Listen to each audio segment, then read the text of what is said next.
Joe Rogan Podcast. Check it out. The Joe Rogan Experience. Train by day, Joe Rogan Podcast by night, all day. It's surreal being here. Is it? Yeah, I've been listening to the show for years. Well, I've been watching your show for years. Yeah? Are we rolling, Jamie? All right, beautiful. I love your fucking show. It's great. Oh, thanks, man. It's really awesome, man. Well, I haven't watched Marshals yet. Is it out now? It is. When did it come out? March 1st. Oh, okay. So they just had the second episode air. I like to binge, man. I Yeah, like yeah. to wait. Wait a little bit then. Stay offline. I like to sit down and binge them. For sure. Yeah, but Yellowstone's fucking awesome. It's such a great show. Did you have any idea it was going to be what it is? No. I don't think anybody did. I thought it would find an audience for sure. I mean, Taylor was really, hot at the time. He'd been nominated for Oscars, and I was kind of like surprised he was even writing a television show. He was just like so hot in the film business. How the fuck does that guy even sleep? I don't know, man. Where does he have the time? Every time I look in the news or there's a new show that he's doing, a new thing he's doing, it's like, how are you doing all this? It's impressive, I feel insane. like there's a lot of people I've worked with where they do things that are impressive, but his is impossible. Right.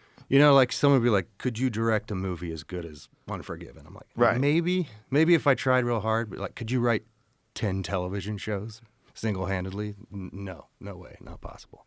He directed Unforgiven? No, I'm just saying, like, people that No. I look up to that I'm impressed by. It's like his is a different level. Right, His right, is right. like, it's like impossible. Who did direct Unforgiven? Clint Eastwood. That's the fucking greatest Western movie of all time. It is.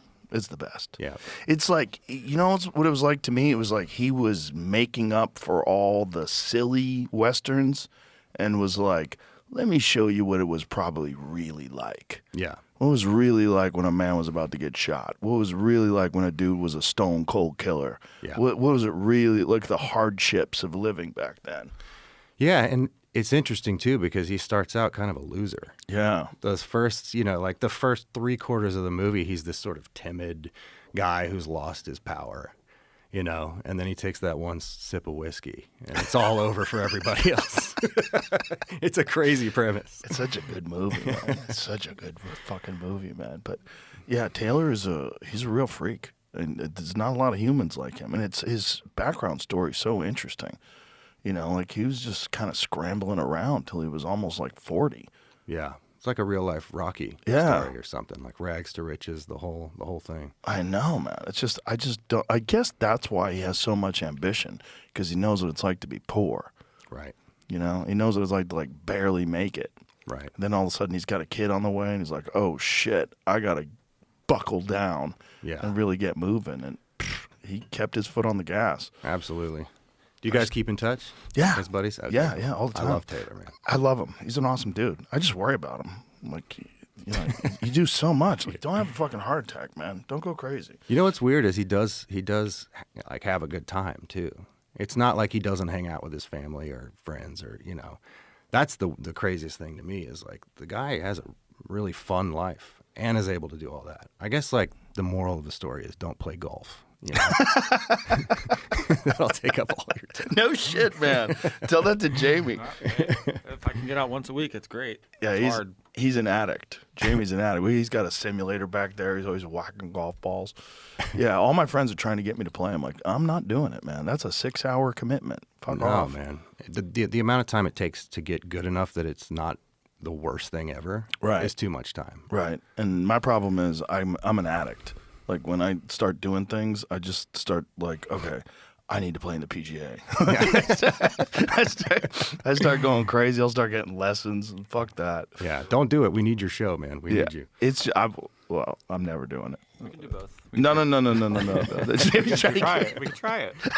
Try it out. No, I know. All my friends who play fucking love it. Ron White and Tony Hinchcliffe, they go out every day. It's like, it's too much, man. I can't do it. Yeah. Yeah, you can't play golf and do what Taylor's doing. That's for damn sure. No way. No. But how the fuck is Trump doing it? Like, he's in the middle of everything. He's always playing golf. But that's sort of the criticism, right? Is that like he's Right. playing too much golf and not running the country enough? But don't they say that about every president? Yeah. Like, I think it's almost like a prerequisite to be president. You have to play golf. Yeah. Don't they all do it? I guess so. It's like one of those weird businessmen things. Like, they make deals out there. They have a couple of cocktails. They talk a little shit. Right. Do a bump. Not my thing. Make some deals. I just don't. I don't know. Something about being on like a manicured lawn. That's Yeah. like, I don't know. I'd I'm rather not be out in interested. the middle of nowhere. I'm sure I'd love it. I'm sure, which is why I don't do it. But I play pool, and I'm addicted to pool. Like, I play pool all the time. It's a real problem. When I lived in New York, I was playing like 8 hours a day. Yeah. I was playing in tournaments. I was traveling around. It was like, I can't get another thing like that in my life. Are you done playing pool? No, Or I not? play all the time. Oh, okay. Yeah. But you could play pool for like a couple hours and stop. Maybe Like, I'll try that. Pool's fun. Yeah. Yeah, like real pool, like tournament pool, Uh-huh. you know, like competitive, like real tournament pool. It's legit. But it's like, it's another thing. It'll get in your blood, and then you'll be thinking about it all the time and watching videos and taking lessons. And I'm ready for something though. yeah. Yeah. Not golf. Pool sounds like. Well, up you my have alley. music and you have acting. Like you said, that's got to be kind of hard to manage. Yeah, it's proving pretty difficult, and I have an 18-month-old Oh, that in too. the mix. Yeah. So no sleep. Yeah, we're getting there. I you know, the music thing is sort of, it's kind of nice because there's not a lot of pressure on it. You know, for me, I have a day job. You know, I Right. have this thing that supports my family, and the music I can do to like my passion level. You know, and I wouldn't do it to the point where I'm like away from my family too much. You know, so I like making the music. Touring is kind of hard, and it's also new for me. So learning how to do that at 40 was kind of interesting. You know, I feel like in my 20s that would have been the most fun ever. Yeah. Sleeping on a bus with 12 dudes and just going from city to city and, you know, drinking backstage and playing country music. That would have been a blast, but I'm, you know, too old to do that the right way. Yeah. When you tour, do you go out or do you do like a weekend and then come back?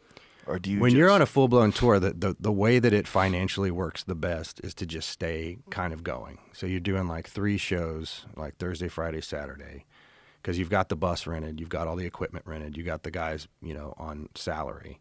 So you just have to keep going. It's actually really hard for it to pencil out when you're just doing a show here and there. Right. Yeah. That's stand-up comedy so much easier in that regard. I've only done one stand-up comedy tour. I did it with Charlie Murphy and John Heffron. We did this Bud Light Maxim tour back in 2007, and we did like 22 dates in a month. And so it was like I'd wake up and I wouldn't know where I was. I'd look at the ceiling. I'm like, where the fuck am I? I would have to think, Columbus. You know, Right. I'd have to like go through my head and figure out where I am when I woke up. Was there ever like a period of stage fright when you started doing stand-up? Oh, yeah. Really? Yeah. The first day. I was more afraid the first time I got on stage than I was the first time I fought. It was nuts. Yeah. I was like, why am I so nervous? I was thinking about chickening out. I was thinking about not doing it. I do that every time I play a music show, dude. I'm like, can I just call it off? Do you still get stage fright right now? Really bad. Really? Well, that's the thing, man. I'd always played music, and when I was playing in bands and playing out, I was the drummer. Oh. So, but I always wrote songs and stuff. But I had never had ambition around like I want to be the guy in front of the microphone. That was never, you know, the plan. And then, you know, to be able to make an album, which I wanted to do, you have to go stand in front of the microphone. And that's the hard part for me. I love being in the studio. I love writing the songs. I love making the music, recording the music. But there's something about knowing that all these people have shown up and bought a ticket to see you. And you're like, all of a sudden this thing starts happening in me. We're like, they bought a ticket, imposter syndrome. You're not good enough for them to have spent their money. You know, it's just this whole thing. And it's like, dude, shut up. I know it's going to be okay, but it doesn't matter. Every time I still get a little bit of the, you know. I think everybody who's sane gets imposter syndrome. Yeah? Yeah. Okay. Everybody that I've talked to that's sane. It's like the really kooky ones don't. Like, I don't think Kanye's ever gotten imposter syndrome. You know what I'm saying? Yeah. It's like I'm better be. Also, he's a genius. But it's like the ones who are sane. Like, it doesn't make any sense. Like, none of it makes any sense. Yeah. Well, I get it in droves, and way more for the music than the acting. But it's, again, I've been acting in film and TV for over 20 years now. When did you first get on stage to sing? How old were you? The very first show I played, I was 39. Oh my God. Yeah. Yeah. Like I had done karaoke before, right? But, it kind of came about in the weirdest way. I literally was on set one day and get a call out of the blue from this manager, this music manager, Matt Graham, who's a great manager and a really good friend of mine. But he called and said, hey, I know you don't know who I am, but I know that you're a musician and, I love Yellowstone. I love you in that show. Is that something that you would want to take seriously? And I was like, what does that mean? He's like, I bet I could get you a record deal. And I was like, no, man, no, I don't want to do that. And we talked for 2 years. And over the course of the 2 years, I really started to trust him. He sort of like explained to me what would be required. And long story short, my father passed away somewhere in there. And sort of one of the last things he sort of conveyed to me was like, if there's anything you want to do while you're here, do it, And something about that moment, I was like, I'm just going to fucking do it.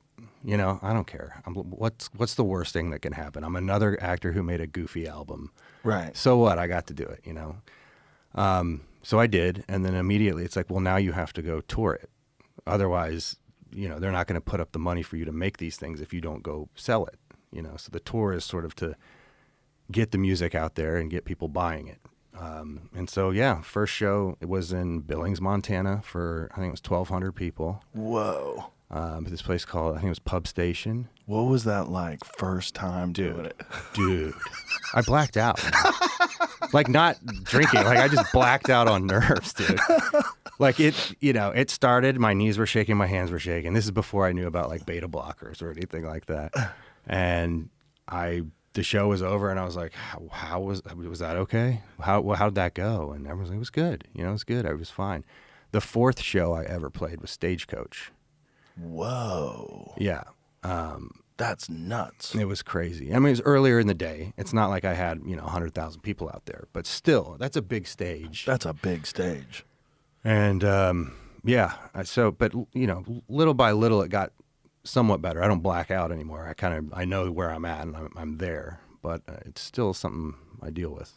Oliver Anthony, the first show he ever played live in front of people was like 20,000 people. That's insane. It's so nuts. That's insane. Yeah. Wasn't it like that? It was huge, right? It was a gigantic crowd. I don't think I'm exaggerating because he got really famous before he ever went on tour. That one song, Richmond, North of Richmond, that song like instantly made him famous. He rode a rocket, dude. That rarely happens. There's few people know that feeling. I can't imagine. Bro, he was freaking out. Like I became friends with him like right when it was happening because he was like a little lost and he said a bunch of people. I go, let's talk. So we got on the phone. Like it was before he'd gotten a ton of record deals and all these different people were saying, hey, sign with me. We'll give you X amount of money in advance. I go, don't sign nothing. And he was like, everybody's telling me that I got to strike while the iron's hot. I go, no. I go, dude, you got talent.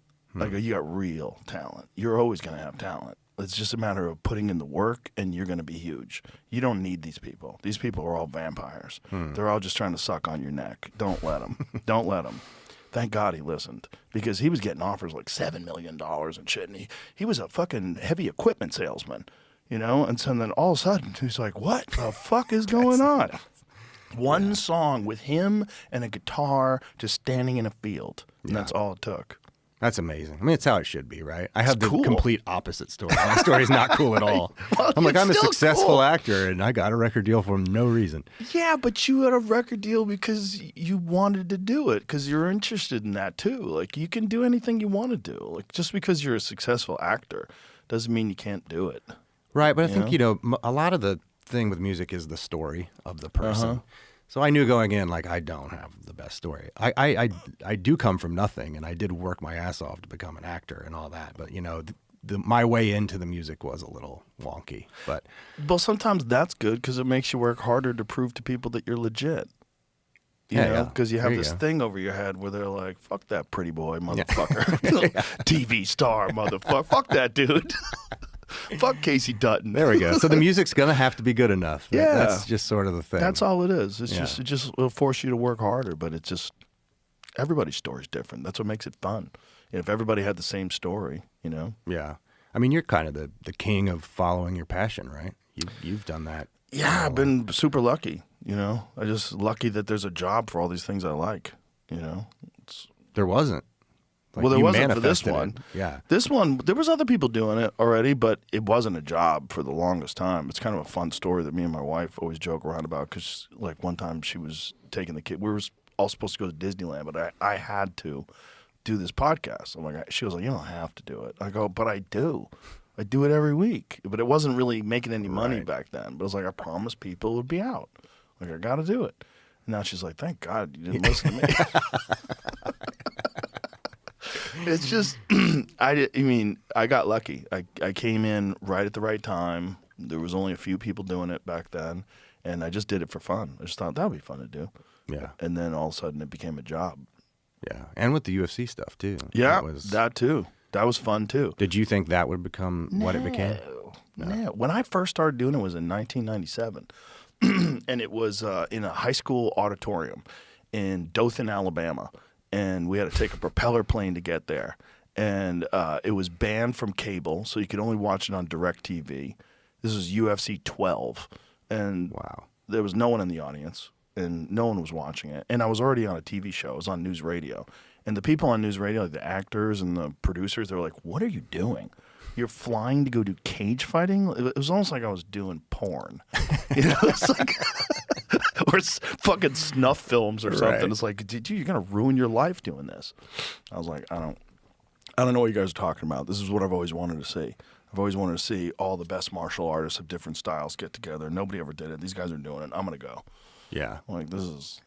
I remember renting the first few from Blockbuster. Remember Yeah, that? Oh, it was yeah. the best. It was like Bloodsport back then. Oh yeah. Oh, it changed my life. I got UFC 2 was the first one. The first one wasn't available. You had to get 2 was the only one, and it was on VHS tape. And I had a buddy of mine who told me about it. He's like, dude, you got to see this thing, man. He goes, they got these guys, they're fighting in a cage, and this one dude's just choking everybody, and he's wearing a gi. I was like, really? What is it? And then I watched it. I was like, holy shit. Yeah. I was hooked, like, right away. I was like, they fucking did it. They actually did it. Because, like, when I was a kid, everybody thought that what they were, if you did karate, you thought karate was the best. If you thought judo, you thought judo was the best. And nobody really knew what was the most effective martial art because nobody had ever put together anything like the UFC. Right. So once it happened, I mean, it was just such a huge part of my life. I was like, I'm not going to not do this just because it's bad for my acting career. I'm like, if my acting career goes away, I don't, whatever. I'm only doing this for money anyway. So like, I'll just figure it out. Yeah. You were the only person in LA with that mentality, by the way. That really served you well. Well, I wasn't supposed to be in LA. I mean, I only came to LA for money. And I would have moved back. I was living in New York, and I did a show called Hardball, and that got canceled. And the only reason why I stayed is because I got a lease on an apartment. I was fully ready to get out of there. I was like, I got to get the fuck out of this place. I hated it. I hated being around actors. I hated being around producers and casting agents. I was like, these people are so fake. I was used to being around fighters and comedians and pool players, like the rawest, funniest, like outcasts of society. Like those were my people. I was used to like cracking jokes with friends, and everybody was like busting on each other, and everybody had a great sense of humor, just silly weirdos. And then all of a sudden I'm around these people that like all had these like predetermined things that they thought they should say, so they would say them, and everybody had like, it was all groupthink. It was like, oh, this is fucking horrible. Yeah, I always say that felt like when I lived in LA. I lived in LA for 16 years, and I don't want to complain about it. It was obviously good to me. Like it, helped my life quite a bit. But it always felt like everybody was trying to become the same person. Yeah. But they don't know who that person is. I'm like, can you just tell me who the person is so I can, right? You know what I mean? There's like a memo that went out that I didn't get or something. So nobody got that memo. They were all playing it by ear, and it was all dependent upon what the producers and the casting agents wanted you to be. So everybody would sort of adapt. Like whenever you got a place where everybody has the same politics, that's not a good sign. Mm-hmm. Like that, something's gone wrong. And everybody has these progressive left-wing politics, regardless of whether or not any of their positions make sense. They all just sort of spit it out. Well, I think it's just that there is sort of a desperation that gets bred from, I mean, these people left their families. They moved away. They left everything they've ever known and gave up a lot of comfort and security and love to follow this dream. Yeah. And so that dream becomes more and more and more important. You need it more and more because now you have nothing else. Yeah. You've given everything else up. And so I think at that point you can sort of mold people into whatever you like for them sure. to It ruins comics. be. Yeah. Because when comics start doing well, as soon as they start getting on television, the first thing they start doing is tempering their material. They tone it down a little bit, take the edge off, don't say anything that can get you in trouble. And, generally, those are the funniest things. The funniest things are the things that can go terribly wrong, and get you in trouble. So they do that. And then just, they become like I always call it the velvet prison because you get locked into that velvet prison. You get on TV, you get money, but also you become just one of everybody else. Yeah, it's hard not to do. I mean, that's where I'm at. I still have a boss. Yeah. My checks are written by a very specific company that I have to be careful sometimes. I And, know. even doing this today, I'm like, just a little bit. I don't want to do that to you and sit here and like police myself the whole time. But I gotta be like, just don't say this. Or, Right. Yeah. Oh, yeah. No, I'm firmly aware of it. People come in here and I could see it in their face. Like, please don't bring up anything crazy. No trans talk. For sure, dude. Don't Let's talk stay about away Bob. from that today. Yeah. please. I mean, people, it's it's a tricky situation. And the thing about LA too is everybody has to get picked for stuff. Yeah. It's not like even like music, like especially like look at Oliver Anthony. No music deal, no nothing. Just put something on YouTube, blows up. Yeah. That's in this day and age, that's a real thing. But in acting, it's still, you have to get chosen. You have to get cast for something. And just that weird thing alone where you're going into this thing and these people have to approve you. And most of the people that get involved in acting in the first place, a large percentage of them, they did it because they didn't get enough attention when they were younger. And this is like, they Thanks, just want to Joe. make up for it. Well, that's why I became a comedian, I'm pretty sure. Yeah, for sure. It's all the same kind of mindset. Like there's something about you that wants to be famous, right? It wants, unless you're like someone who's just in love with the craft of acting, Right. Which, how could you be when, I made the decision that I wanted to be an actor when I was like 5 years old. Really? I didn't know what the craft of acting was. My thing, though, honestly, was I loved movies so much. I think because I liked them more than my life. I wanted to live in the movie. I didn't know what making them would actually be like. I didn't know what that career looked like. I didn't know what acting was. But I would go to the movie theater and want to be in it. And I'd also see the guy, and I don't know, whatever the skill set was, I was like, whatever they're doing, I think I can do that. I think I have whatever that is. And, thank God I was at least somewhat right, or I'd be waiting tables in LA right now. Well, it's an interesting thing, right? Because it's a craft that seems like you're just doing normal life, right? Like you're pretending, but you're acting and behaving in a way that people do act and behave. Like that's the key to it. It has to be believable. Yeah. So most people watch it go, I can do that. Like Yeah. this is normal life. They're just acting like they're in normal life. Right, but what you don't realize is that there's like a dude with a beard with a microphone in your face and 200 people standing around waiting for you to be done so they can do their job again. Sipping coffee, Yeah. shaking their head. Point at their watch. If you fuck up a line, like, oh, Jesus, Yeah. this fucking guy, fucking unprofessional. Yeah. Exactly. Yeah, it's a weird gig, man. It's a weird gig, and it's not what most people think it is. And you could tell that by the masters, the real masters. When you see like a Daniel Day-Lewis do it, you're like, okay, whatever he's doing, I'm not doing that. That's a fucking totally different thing. Right. This guy's in some weird place where he becomes Gary Oldman becomes a different person every movie, and you believe it. Yeah. That's the real craft of it, right? Where like I fucking know that's Gary Oldman, right? But he's different in every. Now he's Dracula, and I Right. believe it. He's amazing. Both of those guys, amazing. You ever watch that show, Slow Horses? I love it. It's a fucking great show, Yeah, right? it's really good. It's a great show. I can't wait for the new season. I'm hooked. Somebody told me about it, and I was a little skeptical at first. It's like, all right. And you never see like a lead, your number one, be Right. like a total piece of shit. Right.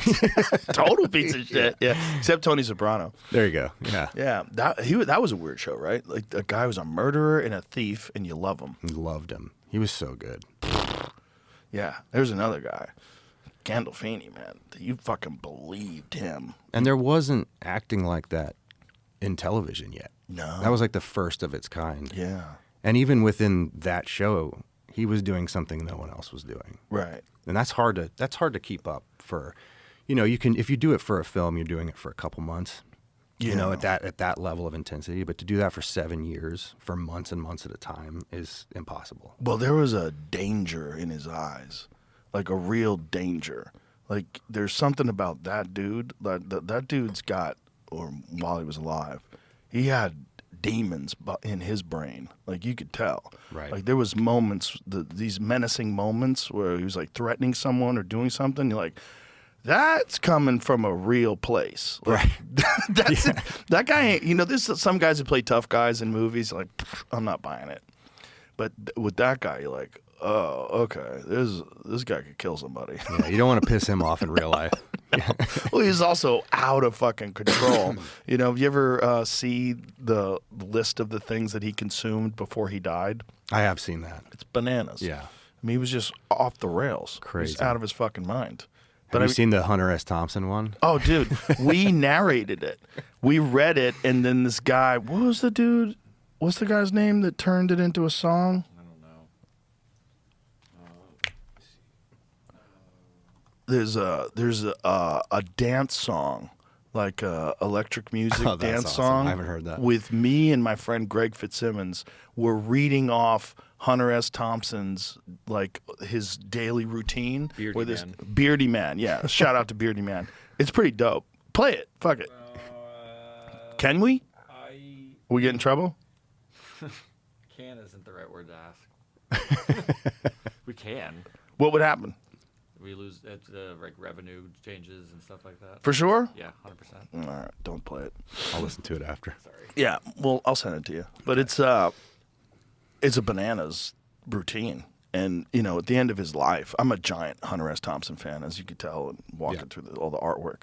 But at the end of his life, like, he couldn't even talk. Like, he did an appearance once on Conan O'Brien, and to me, it was like one of the saddest things. Like, you could barely understand what he was saying. He was just mumbling, and when he was young, he was so fucking smooth and articulate and interesting and fascinating, and it just drugs and booze just cooked his brain. I'll have to do a deep dive on him. I've never read any of his stuff. Really? No, I haven't. Oh, just start off with Fear and Loathing. Okay. Fear and Loathing in Las Vegas was he got an assignment to cover, I think it was a motorcycle race.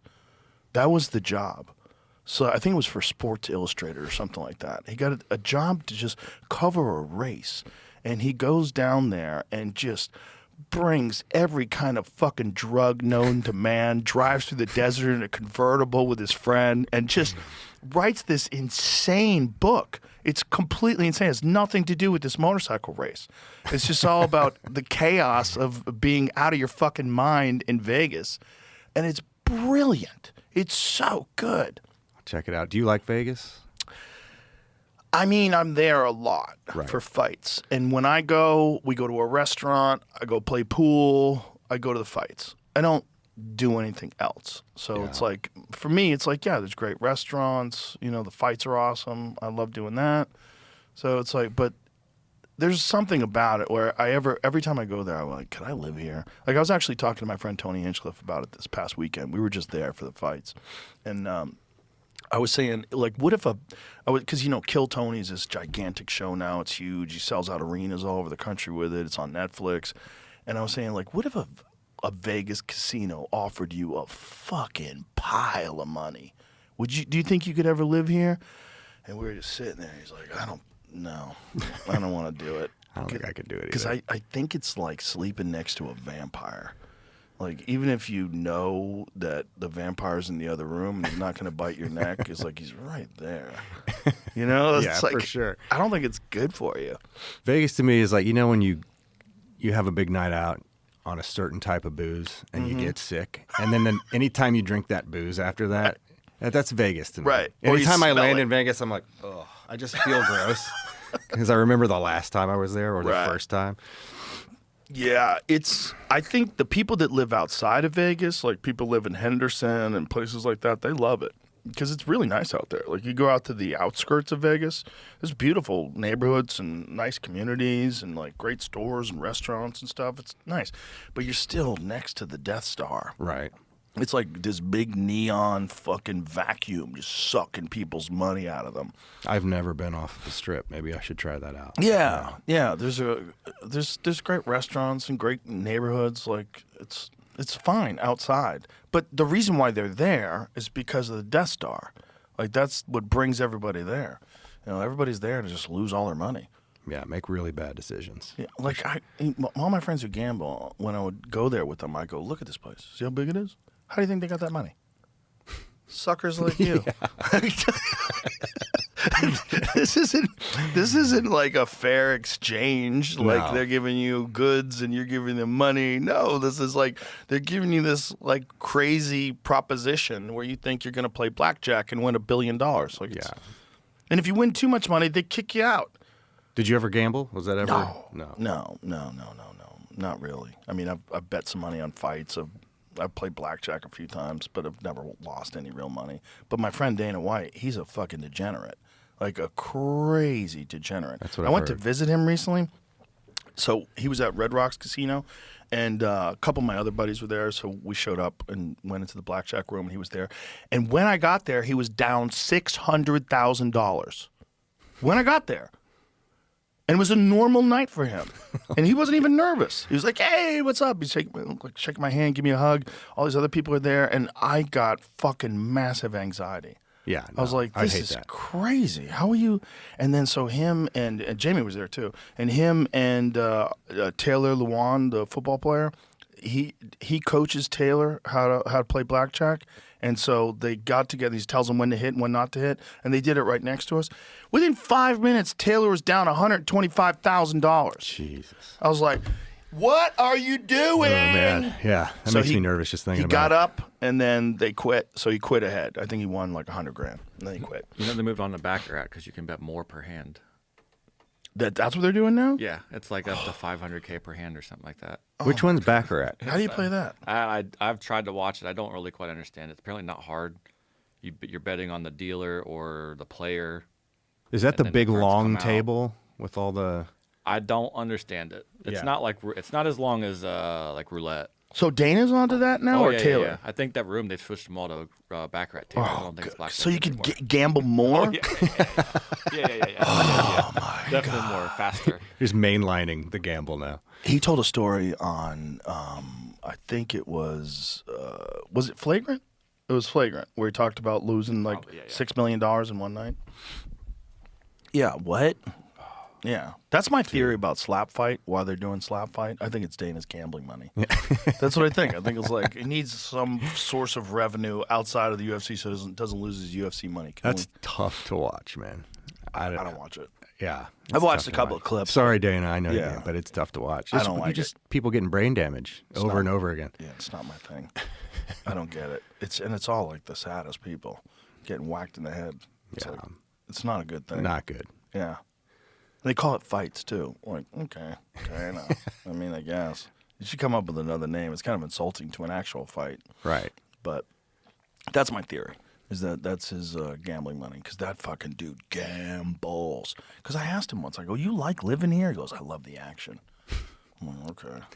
I mean, he's a good friend of mine, but he's a different person than me. That's awesome. I'm not. That's not me. Yeah. If I lived in Vegas, I'd live way outside of Vegas, and even then, I don't think I could do it. Because we've talked about, we have a comedy club in town, the Comedy Mothership, and we talked about doing another mothership somewhere.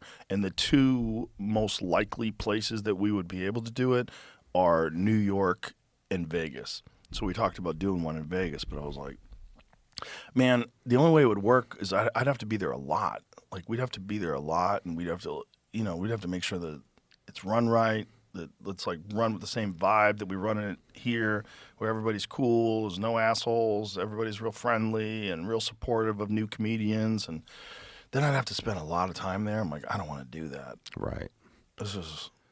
Wouldn't New York be like returning to where you cut your teeth or something? Is that where you started? Yeah, I mean, I started in Boston, but I did spend a lot of time in New York. New York would be a better option, really, because there's a lot more talent there. Okay. And in order to have a really good comedy club, you can't just start it out. Like, you can't just go like to Columbus, Ohio, or Cincinnati, or I guess Columbus has like a little bit of a scene, but you would have to have a real scene with like real headliners and like top level talent. Right. And the way we were able to pull it off in Austin is everybody moved here during the pandemic. Like me and Tony moved, Ron White moved here first, and then me and Tony moved here. And then once we started doing shows, we were talking to all our friends in LA, and LA was shut down during the pandemic. And so everybody just kind of moved out here, at least temporarily, because comedians are junkies. Like, they want to go on stage. And it was taken away from them for a year and a half in LA. Right. Couldn't perform in LA for a year and a half. Made no fucking sense. And out here, we were just doing shows like in November of 2020. Wow. Like, it was indoor shows and super spreader shows. and so because of Super that, spread. I forgot about that word. Tom Segura moved here, Christina Pazitsky moved here, Tim Dillon moved here. I mean, it's just like Shane Gillis moved here. It was like we had so many like national headliners, we could pull off a club. Yeah. But you have to have that kind of thing where it's not just the weekends, but you have to have like Tuesday shows, Wednesday shows. It has to be like a lot of people around that you Right. could have a show with. The infrastructure. Yeah. I And- randomly lived in Austin during COVID. Oh, really? My wife and I, we got married in November 2019. She's from Brazil, and I'm from Ohio. So we had there was nowhere we were going to live or it was going to feel like home. But I'd lived in LA for 16 years. I was ready to get out. We wanted to start a family somewhere else, and we didn't know where to go. So we came here in December of 2019, and we had the best 2 months ever. And then everything shut down, and we're stuck in an apartment, don't know anybody. And, it didn't really get a fair shake. We loved it while it was going. And then, I did about 2 months of lockdown, couldn't do it anymore. And then we bought an Airstream and just started traveling around. And then I had to be in Montana for work for Yellowstone. And we parked the Airstream up there and never left. Oh, wow. Yeah, so we've lived there Montana's since. fucking awesome. It's the best. It's dude. so great. It's so beautiful. Last time I was there was in the summer. Well, actually, last time I was there, I was hunting with Bourdain. We went pheasant hunting there. That was pretty cool. Oh, yeah. Yeah, it was one of the last times I saw him. What part? Oh, I forget where we were. I'm pretty sure I flew into Bozeman, but I think we were outside of Billings. Okay. I forget. But in the summer there is insane. Yeah, perfection. It's so beautiful. Perfection. Like, everything's green, and you see the mountains, and we heard wolves howling one night, and you see elk herds just chilling on the side of a hill. Like, God, this place is magical. And it doesn't get dark till like 11 at night. Right. It's very confusing to know like when to eat dinner because you're just like, it's light for so long. But then in the wintertime, the exchanges, it gets dark at 4:30 p.m. Right. But yeah, we love it, man. It's the best thing that's ever happened for me. I've just sort of like all the LA stuff we were talking about. Mm-hmm. It's the opposite of that. The opposite. I have no FOMO about anything anymore. Oh, that's great. I can just think and sleep and read and watch films, and it's the best. Yeah. Well, your show made a lot of fucking people move out there, though. That's true. Yeah, that and they're not crazy? happy about it. The valley that I live in, we had some people come visit us. Our friends from California drove out, and we went on a hike, and we were in their car, and they had, Cali plates. And we get off the hike, and someone had written "Go Back" in the dust on their car. Yeah. Like, people are super weird about it. So I don't tell anyone like exactly where I'm at because they would get really mad at me. Dude, that happened in 2012. I was hunting in Montana. We went to the Missouri Breaks, and we were going to this restaurant, and one of the guys in the restaurant had his car parked outside, and it was like a rental car, and someone had wrote "Go Back Home," like Montana is for Montanans or something like that. They wrote it in the dirt. Right. Which is dumb because if they have the plates, they clearly aren't Yeah. living there, Right. Yeah, They're visiting. They're going back. Don't Yeah, worry. but it's just retards. You're gonna Yeah. get retards in every state. Like if you have 100 people, one of them's a fucking idiot. Sure. Right. And if you got a town of X amount of 100,000 people, you're gonna have a good amount of fucking dumbasses. For And sure. Those are the ones like, this is our place. We own it. This is our dirt.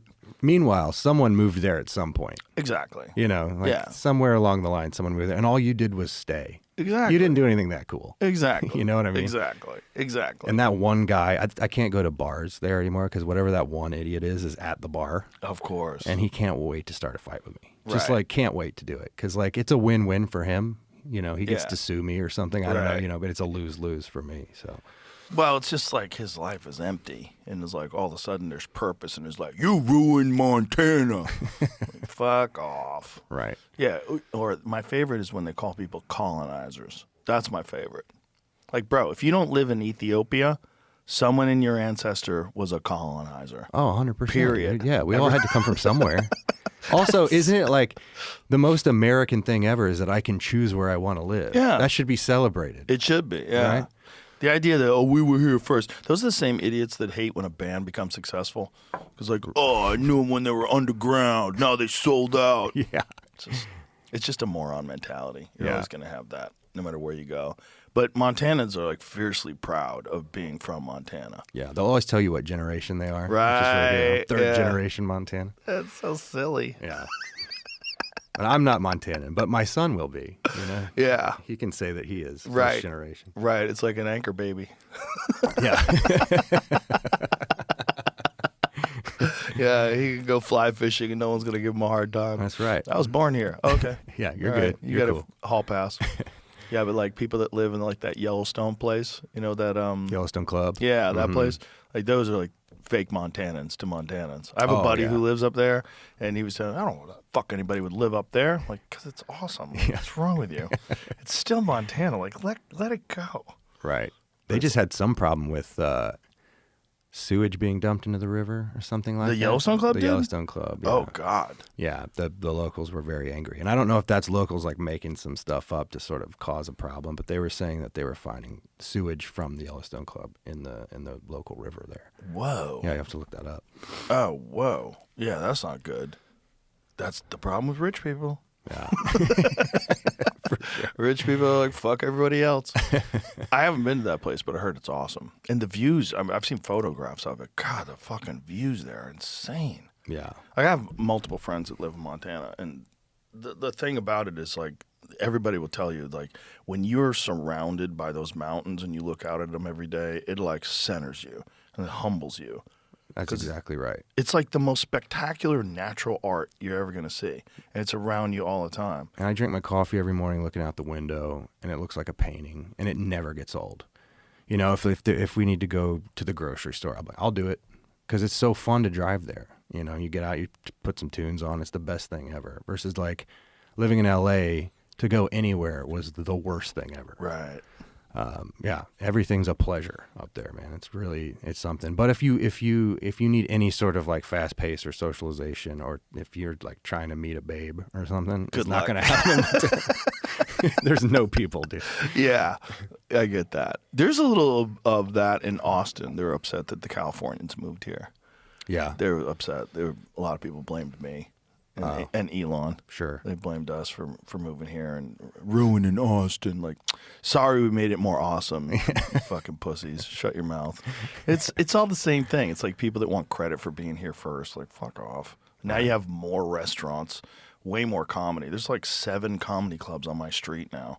On the street where my club is, there's 7 comedy clubs now. That's amazing. It's like one of the big hubs of live comedy in the world now. Did it have it at all before? It had a couple places. There was a place called Cap City that actually went under before the pandemic, or actually like right at the beginning of the pandemic. When I got here, it was for sale. And so I was looking at that place to buy it, but it didn't work out. And then there's another place that's been around forever called the Velveeta Room. It's a real small room. I think it seats like 100 or so. And then, I think there was maybe a couple other bars that maybe had comedy, and there was like a small scene of some comedians, but nothing like what it is now. Like it's not even comparable. I mean, there's like 17, 18 world-class comics that live here now. Wow. It's crazy. And talk about stage fright. I think that would be the hardest art form. Just it's getting scary. up. You have no help. There's nothing to hide behind. Right. There's no music. Right. There's like, it's just silence and you and a microphone. You can't just get into your tune and fucking just No, play man. and close your eyes. Yeah.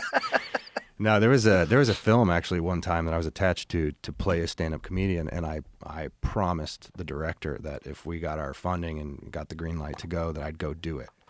That I'd actually go out and like work up 15 minutes and just, do it until I understood what it was like.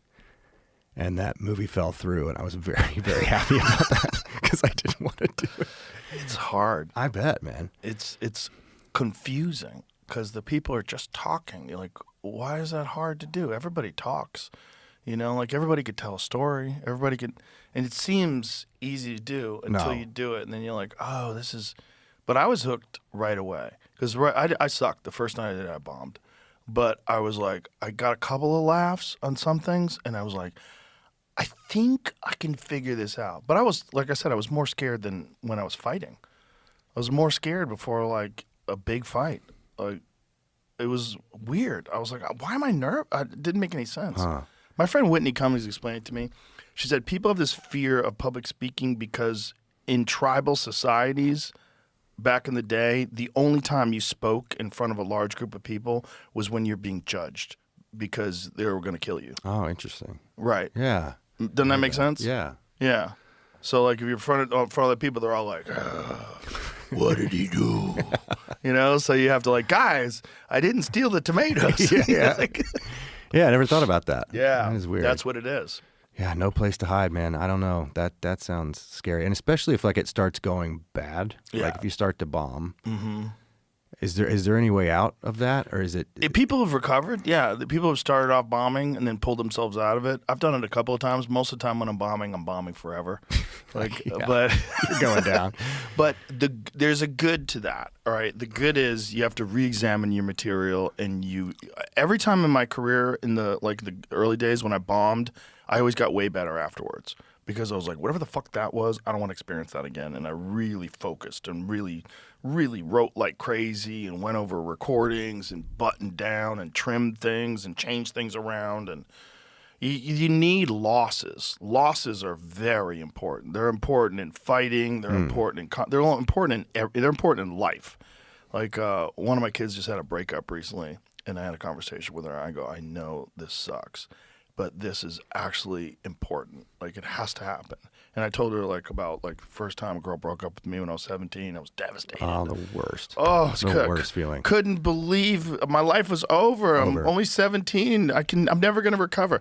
I'm like, it's so important because you realize, like, as time passes, you understand that this is just a moment in time, and there's other people you're going to meet, and it's just you have to develop some resiliency, some emotional resiliency. Right. And so you have to experience that. And you also have to realize that, people, they don't know what they're doing either. Like, boys don't know what they're doing. Girls don't know what they're doing. They're kind of figuring it out as they go along. The people break up and they make up. And these are these lessons that you have to learn in life. And loss is important because it makes you understand, like, why this person gets sick of me?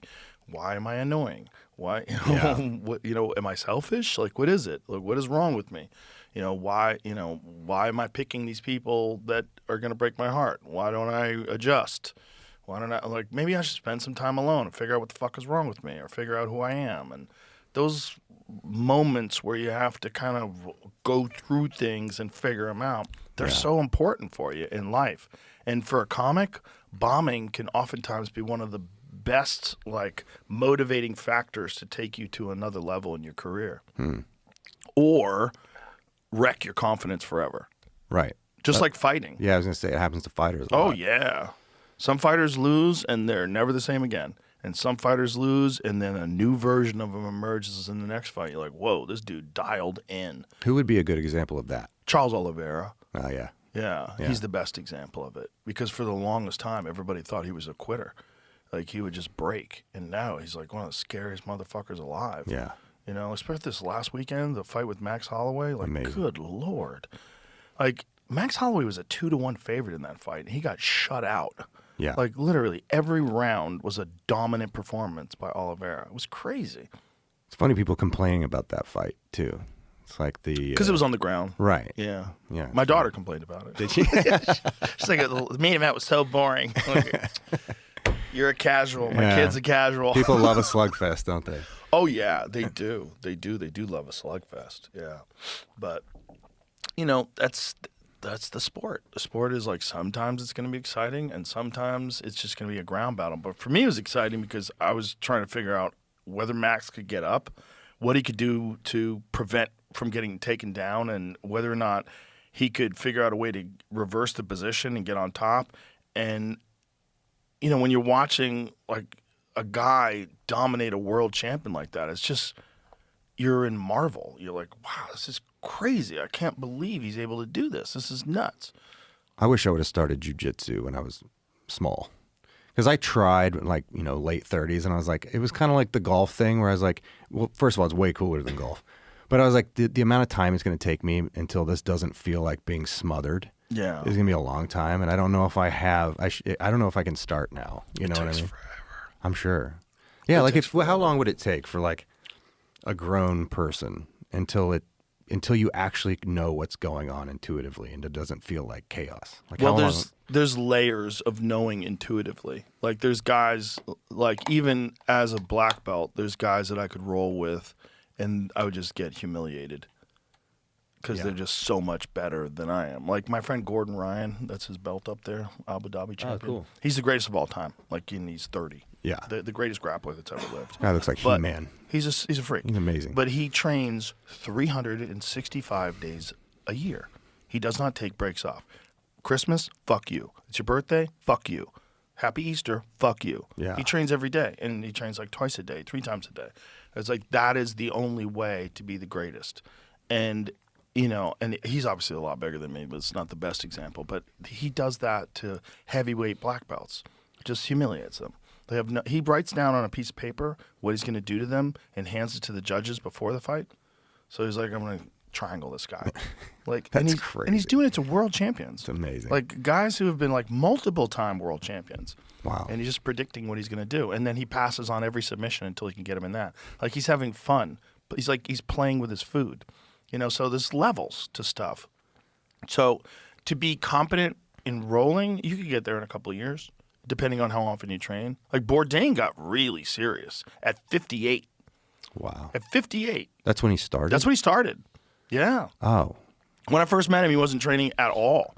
When I first met him, he came to the UFC. His wife was really into the UFC, and she had just started doing jiu-jitsu.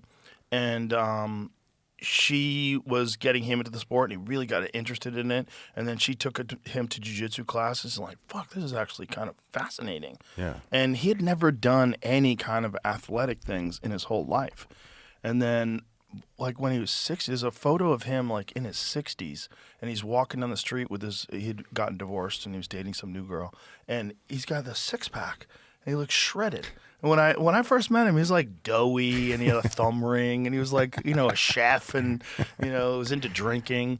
And he just became a jiu-jitsu addict, and he was training every fucking day. And sometimes twice a day. He would do a private lesson, and then he would take a class every day. Wow. Yeah, and then he told me he was taking his, like, when we were hunting in Montana, we were on the ground in Montana. He wanted to, like, learn some stuff. So I was explaining him, but like I'm like, when you go for a darce, there's a thing called a Japanese necktie, and I was explaining to him on the dirt. I was like, Are you guys all camoed out doing jiu-jitsu? yes, on the ground. That's amazing.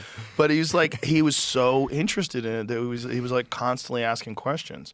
And he had guys that were in the crew that had also gotten interested in jiu-jitsu because of him. So, like, while he was there filming his show, he also went down and was training. He found a local jiu-jitsu gym, and he went down there and trained while he was there. He would train everywhere on the road. Yeah, he would go to, like, foreign countries and train. Like, he didn't even speak the language. And, he's just fucking famous guy from TV. And he's just rolling in there with, like, normal people and getting strangled. 58, man. That's incredible. 58. I have no excuse. I'm going to start. Yeah, do it. I want to put it in front of my kid for sure. Oh, definitely. I mean, as soon as he can do it, I want him to Yeah. try. If he likes it or not. But it's like, I feel like it's one of those things. It's so good to connect with other people in that way from such a young age. It gives you confidence. And then if you love it, if he has a passion for it, you don't have to worry about him becoming a drug addict or something, because you can't be both. Like, you know, there's a few things where like you can't be both. You've got to really give that everything. Also, it becomes like a real source of confidence for kids. If they know that they can fight, like they can avoid fights, people won't want to fight them because they'll have a reputation. They can. It's very good to know. It's also like you can get out of things just by knowing how to fight, because you know like what people are doing and what they're not doing. You don't say anything stupid because you're trying to trick a person into thinking that you're a tough guy. There's a quiet confidence that comes with these guys. And also, if something does happen, most people have zero idea of how to fight. Right. Zero. And they think they're just going to swing and hit you in the face. And you see all this shit coming way before it happens. Like, you see them moving their right foot back. Like, oh, God. Yeah. Like, here we go.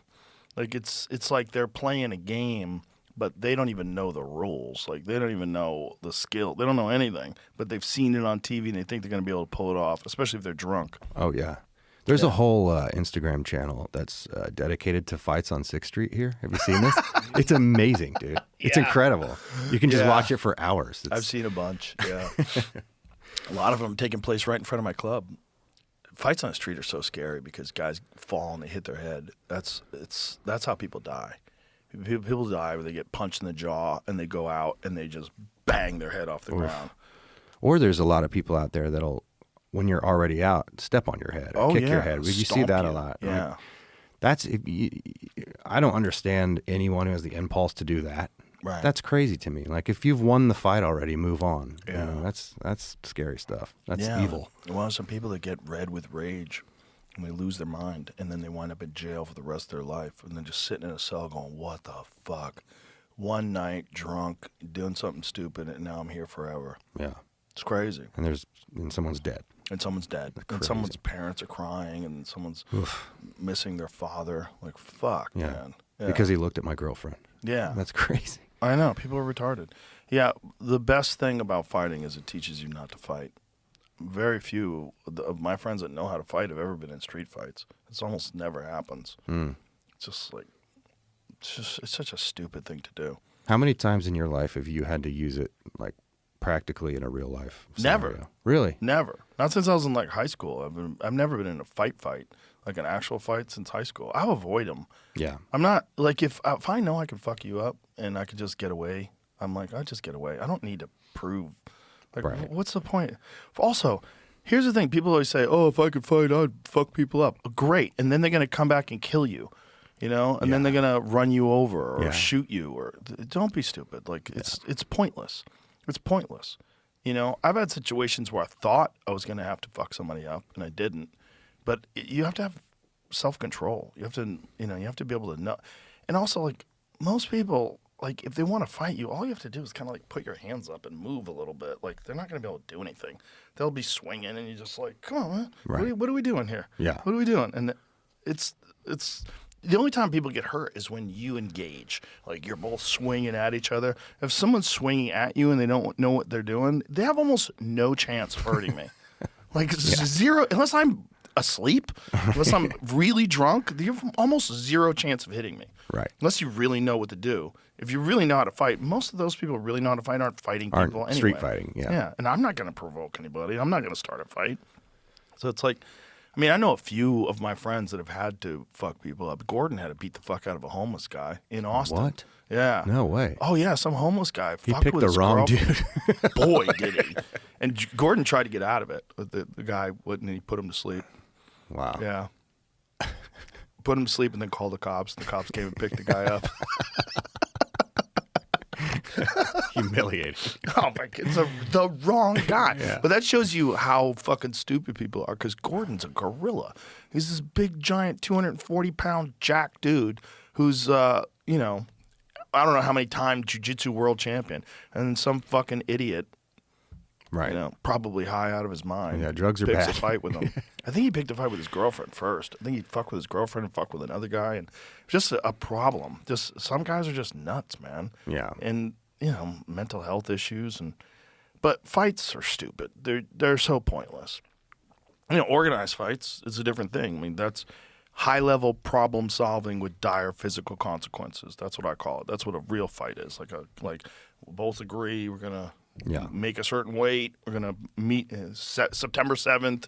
Here it is. That's a different thing. It's a beautiful thing. It's like a chess match and you can't breathe. Yeah, it's crazy. Yeah, that's a good way to put it. Yeah, but in chess, the pieces can only move a certain way. Right. In jiu-jitsu, what's nuts is there's like so many different variations, and then you add in striking and wrestling, and like, oh my god, it's so. I love it. I'll never get tired of watching MMA. It's the most exciting thing ever for me. I like other sports. Like I've really grown to love football since I moved to Texas, and I can watch a good basketball game. Baseball's hard, but to me, it's all just downtime unless fights are on. Right. If fights are on, I'm not watching anything else. Like I've been at football games, like at the UT games with the UFC on my phone, sitting there while I'm watching the UFC.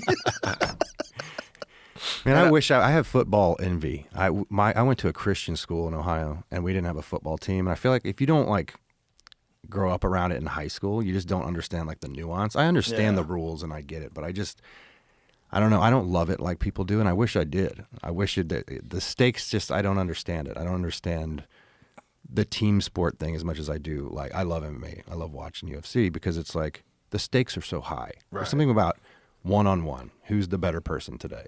You can't, there's no one to blame it on. Right. It's just one person. It's a different thing. Like I have grown to love it living here. My wife is a big football fan. And so she got me into it. And then I've gone to a bunch of UT games, and they're fucking fun, man.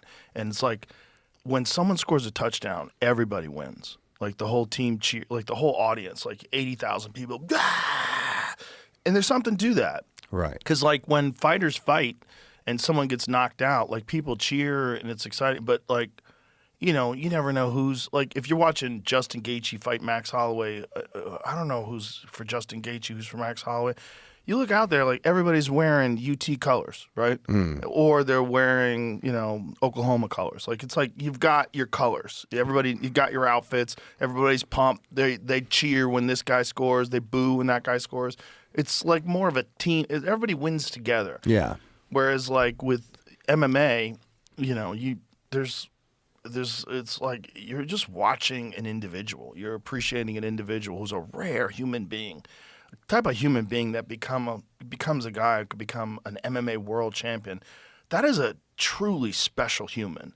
Like the amount of dedication and drive and the amount of focus and discipline and the courage that you have to get in your fucking underwear and stand there with a cup on, with little tiny pads on your gloves in front of another savage, like another trained killer who's been training for 18 weeks for this one moment, and they bolt the door shut to the cage. And then the referee goes, "Fighter, are you ready? Fighter, are you ready? Let's go." Crazy. And then the whole world is watching. You're surrounded by 20,000 people and lights and cheering, and you're trying to keep your shit together, and you're getting kicked. And how do you sleep the night before that? That would be my thing. I don't think hard. I wouldn't be able to sleep. It's hard. I would always get sick. I would get sick before tournaments because I wasn't sleeping. Right. And I was training really hard, and I didn't even take vitamins back then. I was a dumbass. But because I was young. I stopped fighting when I was 22. But for a lot of these guys, it is hard. It's really hard to just relax. And then they grow to learn how to relax. And then it's really scary. And then it's really hard to beat them because a lot of guys are terrified before they even get – like Anderson Silva in his prime, he would win fights at the weigh-ins because they would just like look at him. And he'd be standing there staring at you, and you're like, "Oh my God, I have to fight this guy tomorrow. Oh my, what have I done? Why am I doing this with my life?" Imagine doing that stare down at Mike Tyson back in the day. Oh, that'd be the most God. terrifying. I Oh, think. dude, it was. There would be guys that looked like they were gonna faint while the referee was giving them instructions.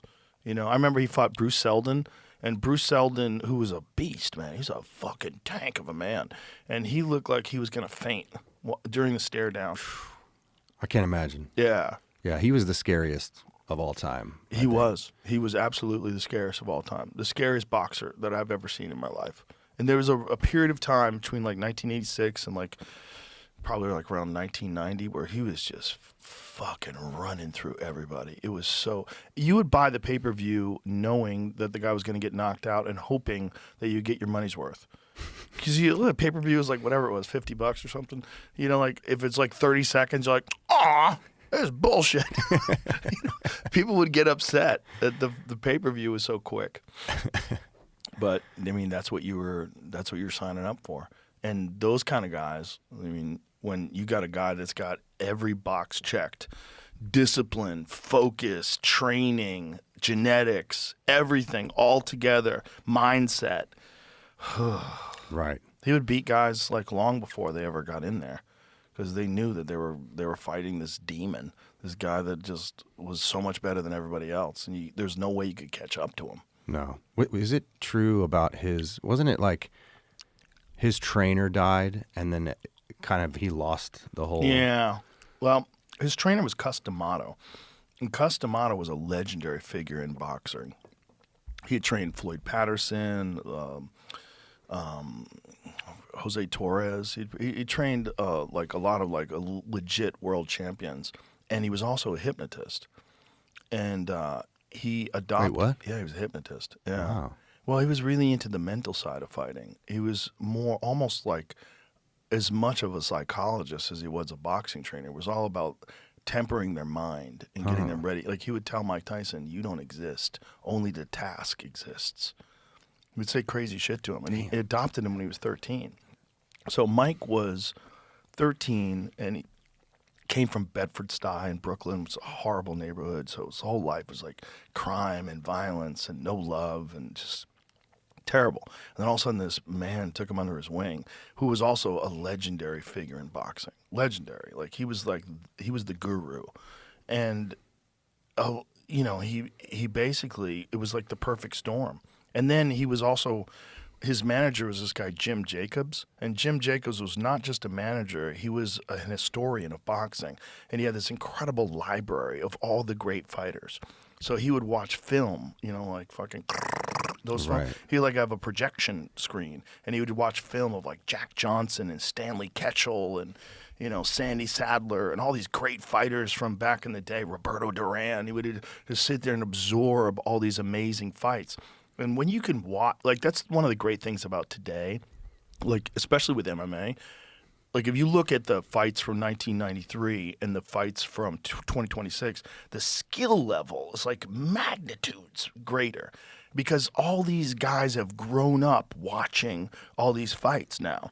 Because from the time that MMA existed, it was on television, you could watch it on YouTube after that, and it was like there was always fights that you could see. So you could see what guys were doing. So you had an understanding of the level. So kids would grow up imitating their favorite fighters.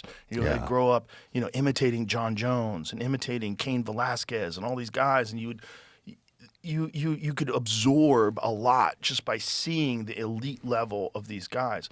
And Mike Tyson was one of the only guys back then that had that ability. Interesting. Because he had this immense library of the greatest fights of all time. And so he would be training with one of the greatest trainers that ever lived, who was probably the greatest psychological trainer that ever lived. Also, the guy was hypnotizing him at 13, programming him to be this destruction machine. And then he was watching fights. So he was watching all these guys, Jack Johnson and all these like great old school champions and Jack Dempsey and he just absorbed it all.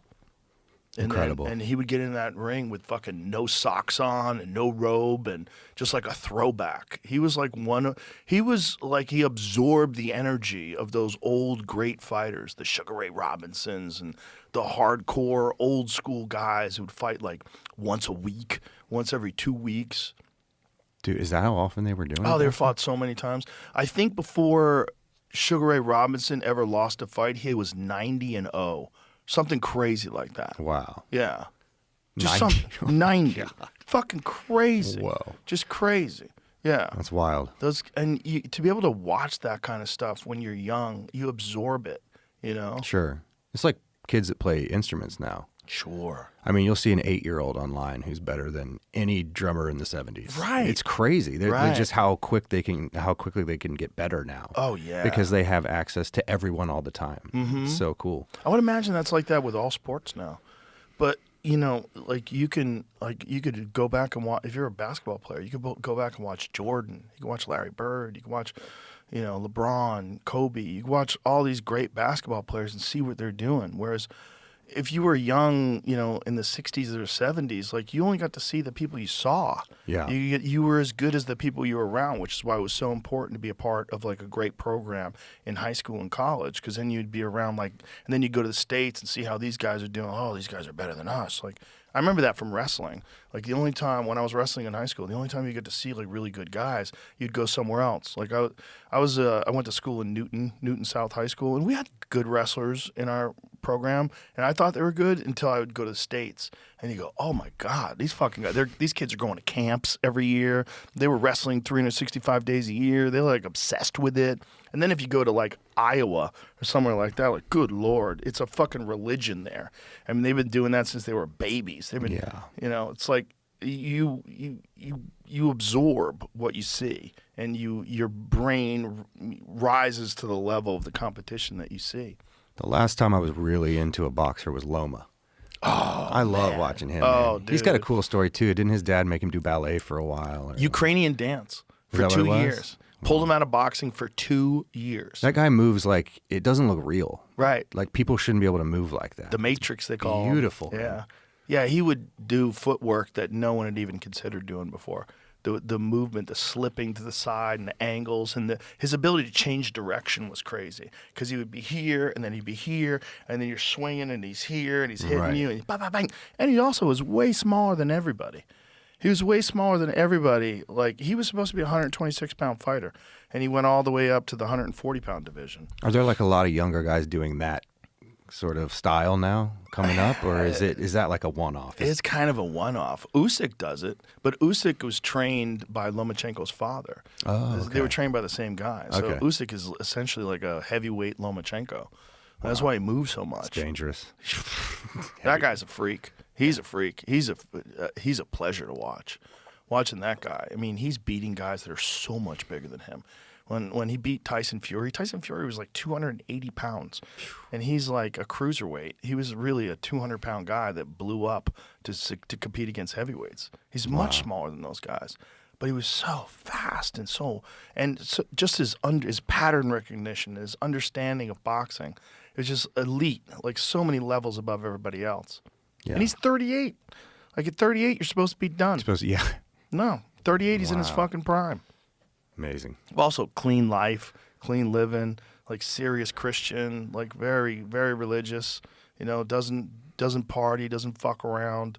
And just trains with like rigid discipline. Yeah. That Soviet style discipline, the Ukrainian discipline, like those guys, like their program over there, like you can see it like in Dmitry Bivol and a lot of the other like Soviet style boxers. They have like a very comprehensive technical program that they put their fighters under. There's a style, like Bivol's the best example of that style. It's such a fucking difficult style because it's so movement based. And a lot of like American fighters were kind of rigid in their footwork and moving forward, just trying to land the big shots. And like Bivol's just moving around you all the time, popping you and like, ugh. Yeah. Sort of like the Dagestani guys in MMA. I guess. Same thing. Just Oh, like, yeah. You're not going to beat those guys because it's all they do. Bro, they they're live, in- eat, and breathe it. They're in Muay Thai now. There's this kid that I'm obsessed with. He's 22 years old. His name is Asadullah Imangazaliev. I don't want to fuck it up. Asadullah Imangazaliev. He's a fucking freak, man. He's 22 years old, and he's destroying world champions in Muay Thai. Just killing them. He's Dagestani? Yeah. Oh, wow. So the Dagestanis Oh, are great. taking over striking too now. Good. Well, this guy's nuts, man. He's so fluid too. It's nuts to watch him, man. He moves like nobody else moves. And he's real tall for the weight class, so you can't even get close to him. He's fucking you up from the outside and just. This is the guy. This guy is a fucking freak, man. He's just doing things different than everybody else. Wow. And he's destroying people. Just destroying everyone. Everyone he fights. He's so unusual, man. And again, he's from a hard part of the world, man. You grow up in some fucking soft neighborhood and your dad takes you to karate classes. No chance. You gotta fight this fucking dude. This guy's fighting for his dinner. He's just murking people. And it's also, he comes from a culture that like reveres combat sports. You know, they have they're champions, guys like Islam Makhachev, Khabib Nurmagomedov, like they're legends over there. Yeah. You know, and everybody grows up wanting to be one of those guys. And Where was Fedor from? he's from Russia. Is he? Oh yeah, he was the I first. loved watching him growing up, man. He was the first. So I used to watch him before auditions. Really? Yeah, there was just something about his like mindset where it's like he was so even keel. Yeah, Like, stoic. yeah, it's like his heart rate didn't change or something. Even when he won, he'd just be like, and like sort Yeah. of walk off. Like, that's so badass, dude. Yeah, his expression never changed. No. Yeah. He was one of the all-time greats, if not the all-time great. He was different than everybody else. And he was a heavyweight that could submit you, he could knock you out. He was fast. He wasn't big. I mean, he was like 5'11". Very unassuming looking. Yeah. You wouldn't know he was the most dangerous guy like in the a world. little belly fat, he didn't give a fuck what he looked like. He was all about how he could perform. Right. You know, and he was a part of like that era where MMA emerged. And in Japan, it was so much bigger than it was in America.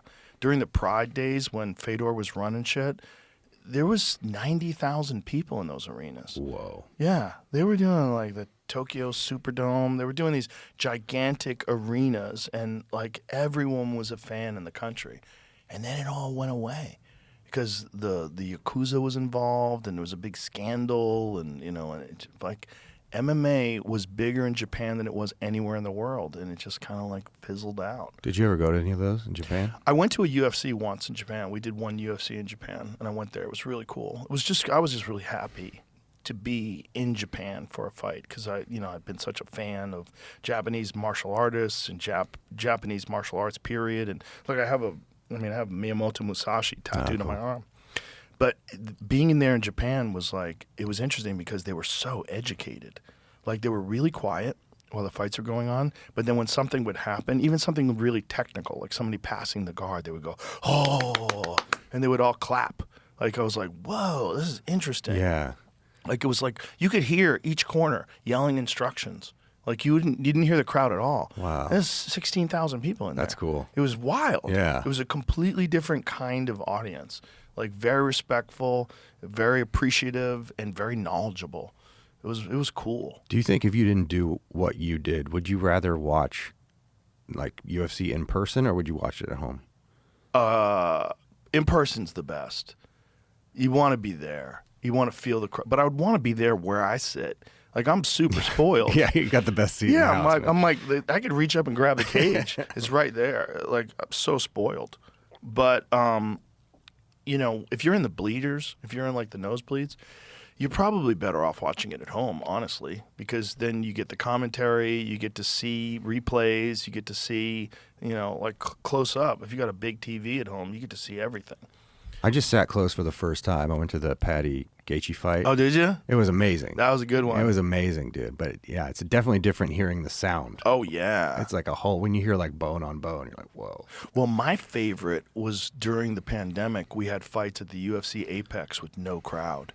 It was insane. It was so, because we had world championship fights with no crowd. That's crazy. There was maybe like 50, 100 people in the room. Wow. It was like mostly just staff of the UFC, the trainers of the fighters, and some of the other fighters in the audience, and some friends in the audience, and that's it. And the UFC Apex has a smaller ring too, a smaller cage. So it's like, I think it's like, I want to say it's 40% smaller. It's a lot smaller. Really? Yeah. I didn't know that. Yeah, it's smaller. How would that affect a fight? A lot. Practically, Can't really? move as much. There's not as much distance to get away. You know, so a guy who likes to like move around a lot and get away from people. Like I saw Francis Ngannou versus Stipe Miocic when Francis won the title in the Apex with no crowd. That's crazy. And when Francis hits things, it's like hearing a baseball bat hitting a pumpkin. It's just whomp. Yikes. And you're right there. You hear them breathing. You hear the grunts when they get hit. You know. Right. You hear the coaches yelling out, hands up, move, move, move. You know, hit him with the 1, 2. They're yelling out instructions, and it's like there's no one else there. And it's silent. Wow. It's amazing. So that's the way. Oh, that's my favorite. Cool. But there's something about an amazing crowd, you know, like when you're watching a big world title fight like in Vegas or in the Madison Square Garden. It's an incredible place just because the history of the place. You feel it when you're in Madison Square Garden. But my favorite is the Apex. How you feeling about this White House card? That's insane. Makes me a little nervous. So I don't know if it's the best idea. In the Yeah, middle it of a seems like it fucking would war to have Open a- some Yeah. some room for some Yeah. tomfoolery. It seems like it. Yeah. The card is not what they wanted it to be, for sure. They wanted it to be like all world titles. But, you know, matchmakers have a very difficult task. It's very hard to find people that aren't injured, that are like that are ready at this particular time, because the brutal aspect of the sport is that guys are always hurt. They're always training hurt. They're always Right. getting hurt. They fight hurt. There's always no one. Very rarely is anyone going into the octagon 100%. Sure. There's always something going on. Guys they're dealing with staph infections in camp, and they're taking antibiotics, and it fucks with your endurance. And maybe they've got a muscle pull or a knee that's fucked up. And when Francis Ngannou fought Cyril Gane, he blew his ACL out, so he had to wrap his leg up, and he had one leg, and he beat him with one leg. That's crazy. Crazy. Guys have fought with broken hands, you know. Alex Pereira, he's beaten guys with a broken foot. He fights with a broken foot, just stoic, standing there. Knows his foot's broken, doesn't give a fuck. He fought with a bad knee. His knee needed surgery. Like there's a fight that he fought Yuri Prohaska where he's on top of Yuri. They stop the fight, and he does a forward roll to get off of him after he knocked him out because he couldn't stand on his left leg. I didn't know that. Was that like a known thing while the fight was happening? No. Oh. No, he had surgery. I remember after that the fight. Yeah, That's crazy. Yeah, he had surgery after the fight. Pereira's really big in our house because Brazil, right? Oh, yeah. Yeah. Those Brazilians, man, they love each other. It's crazy. They My do. wife, she doesn't even care about MMA that much, but if there's a Brazilian fighting, she's all about it. Oh yeah, Yeah. yeah. Very, very proud people. Yeah. And it's also like Brazil's where it all started. They were having MMA fights in Brazil in the 1930s. Really? Oh yeah. Elio Gracie, who's really the founder of all this shit. He's the father of like the Gracie clan, the Gracie family is like the greatest story in the history of martial arts. That one family has changed martial arts forever. And it really changed it because of Carlos Gracie and Elio Gracie and Carlson Gracie. There's these three Gracies who competed in these no rules fights. They didn't have time limits back then, no gloves, no nothing. And they were fighting in giant crowds in Brazil in the 1930s, 1940s. And they were figuring things out that nobody had figured out before. They took techniques from judo. Like judo was mostly about throws, but there was some submissions. And so they concentrated only on the submissions. And they created Brazilian jiu-jitsu. Like jiu-jitsu, which was a Japanese martial art. Right. But Brazilian jiu-jitsu is far more technical than Japanese jiu-jitsu. And even Japanese guys now train Brazilian jiu-jitsu. I was going to say, are there purists that only do the Japanese style still, or not really? You can't really compete. Oh, okay. I mean, you could, because everybody kind of knows everything now, because Brazilian jiu-jitsu has made its way into every other sport. Brazilian jiu-jitsu has made its way into Russian sambo, which is another combat sport, which is also elite. But Brazilian jiu-jitsu changed the game, and the Gracie family changed everything forever. And and the guy who fought in the UFC, Royce, he wasn't even the best guy in the family. And he told everybody, my brother Hickson kills me. Hickson was the man. Like Hickson was above and beyond everyone back then. He was a guy who did yoga. He was meditating. He did this crazy thing with his stomach where he would do this breathing where his stomach would suck in. He was like a real freak. And he was undefeated. Like nobody could touch him. He would go and do these seminars. So he'd teach a seminar and teach it to all these black belts. And then he would roll with all of them nonstop and just tap out everybody. Everybody. World champions, they'd all be like, this is a bunch of hype. And they go in there, they'd all get armbarred. And they'd all get leg locked. Like, it was crazy. He was so much better than everybody else. And so they wanted Royce to win because Hickson also was like pretty jacked and he was like really fit. And he was really into strength and conditioning and like I said, yoga. He was incredibly flexible. Like he could stand there and do the splits and like hold his leg up in the air on a balance bar. Is he the one that wrote that book? Yeah. Yeah, I read that. Yeah. It's awesome. Yeah. And he had that documentary. It's a great documentary called Choke. Phenomenal documentary about his rise through Japan Valley Tudo, and then he was the guy. He was the guy they based the first Pride event on. Oh, okay. He was the champion of the first Pride event. He was the guy that the whole thing was based on because he was huge in Japan. I mean, he was a superstar in Japan. But he was the champion of the family. And they wanted Hoist to do it because Hoist was like smaller and he would show that jiu-jitsu was about technique. That makes sense. And the plan was if Hoist ever got beat, throw in Hickson. Oh, okay. And everybody's fucked. But Hickson, like, his brother Horian started the UFC, and Horian and Hickson had friction, and Horian really couldn't control Hickson. And so they were like, let's put Hoist in, and if we need to call on Hickson, we'll call the boogeyman. Nice. He was the boogeyman. Remember the guy, I think it was UFC 1, who had the one glove, the one boxing glove? Yeah, Art Jimerson. Yeah. What was that about? Well, I think he decided he wanted to be able to hold on to people, and he wanted to punch them with his right hand. Weird tactic. Yeah. Well, no one knew what the fuck they were doing back then. It's like Michael Jackson, dude. You know? Everybody had this idea of what fighting was, and they didn't really know until they got taken down. Oh, there he is. All right. Oh, it was his left hand. So that's interesting. So I guess he wanted to pop him with the jab. Was that Hoist just fucking put it to that guy?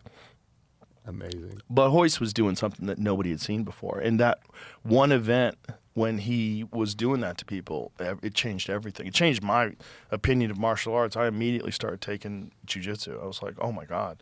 You were Taekwondo? I started in Taekwondo, and then I did kickboxing for a while. And then as soon as I saw the UFC, I immediately started taking jiu-jitsu. Yeah. I was like, oh, God, I don't. And then when I started taking it, I was so cocky. I was like, I know how to fight. And then I took classes, was just getting manhandled and mauled and tapped left and right. I was like, oh, my God, I'm a beginner. Yeah. This is so humiliating. And I was like, I got to get good at this. Like, Yeah. This is I couldn't believe how helpless I was.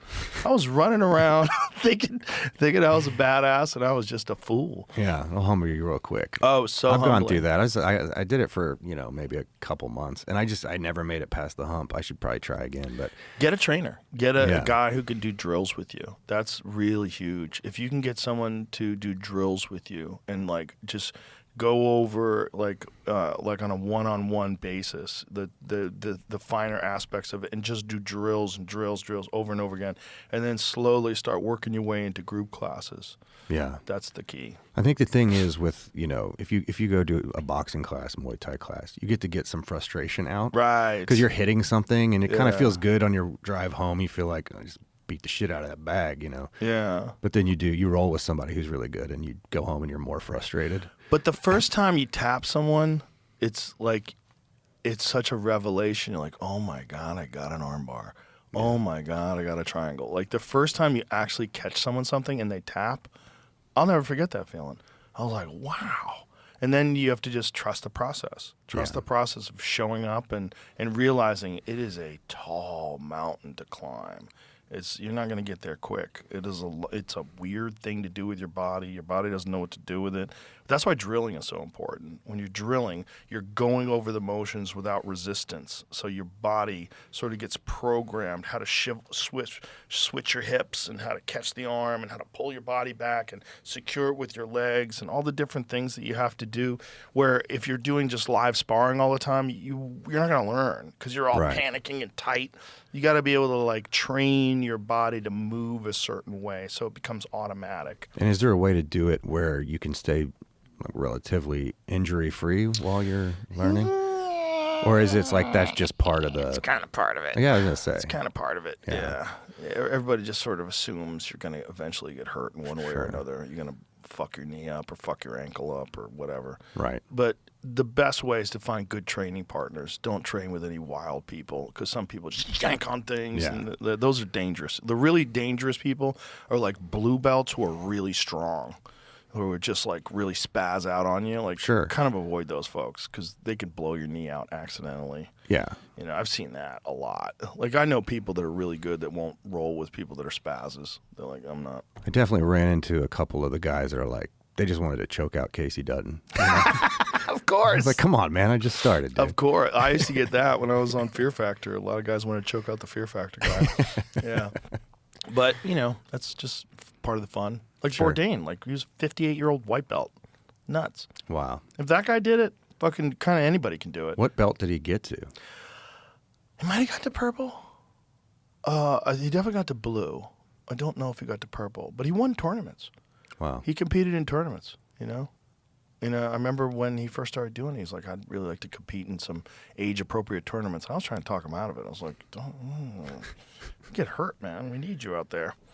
Yeah. But he was obsessed. Yeah. If he can do it, like that just goes to show you a guy with no athletic experience, not a worker, didn't train, didn't do any working out, wasn't a runner, didn't lift weights, nothing. And then at 58, he's like, all right, I'm going to get good at this. That's amazing. Yeah. Good for him, man. That's awesome. Well, he was a guy that had substance abuse problems in his past. And the thing about being an addict is if you can focus whatever that thing is and get addicted to something really good, you can really excel. Sure. For whatever weird reason. Also, there's a flip side. So people that are addicted to a sport or a thing and they get really good at a thing and then they become drug addicts, that same thing can kind of hijack your brain, and then all you're doing is like chasing meth all day. Right. I've seen that happen too. For sure. Yeah. Yeah. I should get back into it. It's a Give fun it a thing to shot. do. Yeah, why It's not? good for your head too because it's the hardest thing you'll ever do. It's so hard because you're essentially the game you're playing is I kill you or you kill me, right? So when a guy gets your back and gets your rear naked choke and you tap, you're essentially saying you just killed me. I thank you for not killing me. I give up. And then when you do it to him, he's saying that to you. Yeah. So it's so hard that the rest of your life is easy. Right. Everything else becomes easy. All the stress of fame and success and Hollywood and the bullshit, it's nothing compared to some dude mounting you, trying to get in. You're trapped in an arm triangle. You're like trying to get your hand down to protect yourself. It's way harder, and that makes the rest of your life easier. If you can choose what's hard in your life, you'll be way better off. Yeah. Find a thing that's way more difficult on your mind, way more difficult on your body, way more difficult on your spirit than this other thing that you do. So it'll like make that other thing like easier to tolerate. Yeah. And stay humble too. Yeah. Oh yeah. Super humble. You're not going to think you're cool for being able to say some lines. You know what I mean? Some people get, well, that's the other thing, right? You get really intoxicated with everybody kissing your ass. Oh yeah. Easy trap. to We've fall all into. seen that. We've Yeah. all seen actors that are just like inflated. Oh, for sure. Yeah. Yeah, I'm a little blessed in the way that I've never thought I was very great at anything. I enjoy doing the things, but I've never really. I'm never good enough for myself. Kind of hard on myself a little bit, but I've seen it for sure. If you're waiting for someone else to validate you, once they do, you're screwed. Right. Because you're gonna believe it. Right. You know what I mean? Yeah. So Well, there's the problem of being a star is that like all these people need you, and their world of the show revolves around you. yeah, So they're all like, kind of kissing your ass and reverent towards you. It's like it gets a little weird. yeah. That's new for me too. You know, I'd never been in anything that was like a massive hit before Yellowstone, and now with this new show, now it's a hit, and I'm the number one on the call sheet, which is very new, and so I'm like I'm an asset to them in a different way. So it'll be interesting navigating that. See They'll how probably that try is. to talk you out of doing jiu-jitsu. Yeah, I probably probably like, have "Hey, to sign don't-" something that I won't. You know, I'm not allowed to like ski. There's a lot of things because of the insurance. Yeah. Like if I get hurt and production has to shut down, it's a lot of money for them. So That makes sense. Yeah. I don't know if that's one of them though. But it's like skiing. Don't ask. It's funny because horseback riding usually is, and I have to do that for the show. That's the most dangerous. Yeah. Horseback riding scares the shit out of me. Dude, it's me too. It didn't come natural. That's not like a thing that I'm naturally good at or had done before Yellowstone. My oldest daughter did it for a little bit in California, and she fell a couple of times. And one time she hurt her wrist really bad, and I was like, please stop. Don't do this. Because she was doing those things where you like jump over stuff. Like, That's so dangerous. Because they stop just shy of that thing and you go flying. Right. Yeah. Her friend, she had a good friend that was really into it, and they started doing it together. And I was like, please don't. And she fell a couple times and she was okay, but one time she really hurt her wrist. And I was like, please stop. Because your wrist, they can fix. Your neck, you get Christopher Reeves, Oof. Yeah. Oh, I think about Christopher Reeves every time I get on a horse. dude. I believe it. I wish I man. didn't. That was what he did, right? He was doing the jumping thing, right? Was it? I believe so. Yeah. Terrible. I don't get it. Do you ride motorcycles? Nope. No, I don't either. Almost did. Almost did. What do you Taking mean? lessons. Me and a couple of the other guys that worked on the crew at Fear Factor, we all took motorcycle lessons together. We were all talking about it. And so we took motorcycle safety courses. You know, you basically ride like, it's kind of like a dirt bike, and they teach you how to, shift and all this stuff. And I kind of got into it. I was like, ooh, this is really fun. And then 3 of my friends had motorcycle accidents, like within a short time period. One of them wiped out, fucked up his shoulder. The other one got hit by a car, broke his leg. And then the other one was actually someone saw someone. It wasn't an actual motorcycle accident. He was there when some guy got rear-ended by a car that wasn't paying attention, just plowed into him and sent him flying and fucked this guy up. And I was like, no, No, man. no, I'm not doing that. I had a bike for a couple months in LA, and I went on a ride. And, it's like one of those things. You have to have the bug. You either have it or you don't. I was trying to get the bug because I wanted that to be a part of my identity. You know what I mean? I wanted to be a guy who rode motorcycles. So I rode up the Pacific Coast Highway, and I was kind of riding up through like Ojai and going around this corner, this sort of like cliffside. And it's that thing where if you stare at something, that's where you're going to go. And I just kind of was like zoned out, and I almost ate shit right into the side of this cliff. And I was alone. Like if I would have done it, it would have been forever until anyone figured out like what had happened to me. And it was a really, really close call. And I got off the bike and I kind of sat there for a minute and I was like, yeah, I don't love it enough to die this way. You know what I mean? I don't need this in my life. And I never did it again. I have friends that have never had a problem. I have friends that ride bikes and have never had a problem. I think if I lived in Montana, I might do it because there's just not that much traffic. No, but my 70-year-old neighbor just hit a deer. Oh, 7 years old on his one of the BMW adventure bikes. Ooh. And he was going 70 on the highway and hit a deer. Yeah, he's fine, dude. This guy's a tank. But how old was he? 70. Whoa. Killed the deer. He had road rash everywhere. And he was kind of like, on the couch for a few and weeks. He's fine? Dude, he is a tank. This guy, they make him different out there, dude. He's my next door neighbor. He's amazing. Shout out, Steve. Wow. He's got a range in his backyard to 500 yards. Oh, wow. And has every firearm imaginable and things you didn't even know they made. And so anytime I can just, ride over there in the side-by-side, we grab a few and go down and shoot in the back. That's nice. That's cool. Yeah, it's super you cool. find people like that in Montana. Oh, yeah. Yeah. He's the real deal. Wow, but 70 years old, hitting a deer is crazy on a bike. Yeah, killed the deer. And he, about a month later, he was all right. He was back on the bike. Oh, boy. Jeez. I've seen some videos of guys hitting deer. Like you see from their camera, and you see this thing leap in front of the road, then bang, and you just see. Yeah, deers, they're everywhere out here, man. When I'm driving home, I drive slow. There's like a certain road near my house where they just pop out, all the suicidal deer. Yeah. Just pop out, especially like around the rut. Where Yep. the bucks are They're not chasing the thinking does, straight. and they're not chasing straight. They're just out there like fucking pussy hungry, standing in the road, staring at you. I love explaining to people how the rut works because it works just like humans. I'm like, the only time they're dumb enough that you're going to get one is when they're horny. Right. But for them, it's once a year, which is way crazier than us.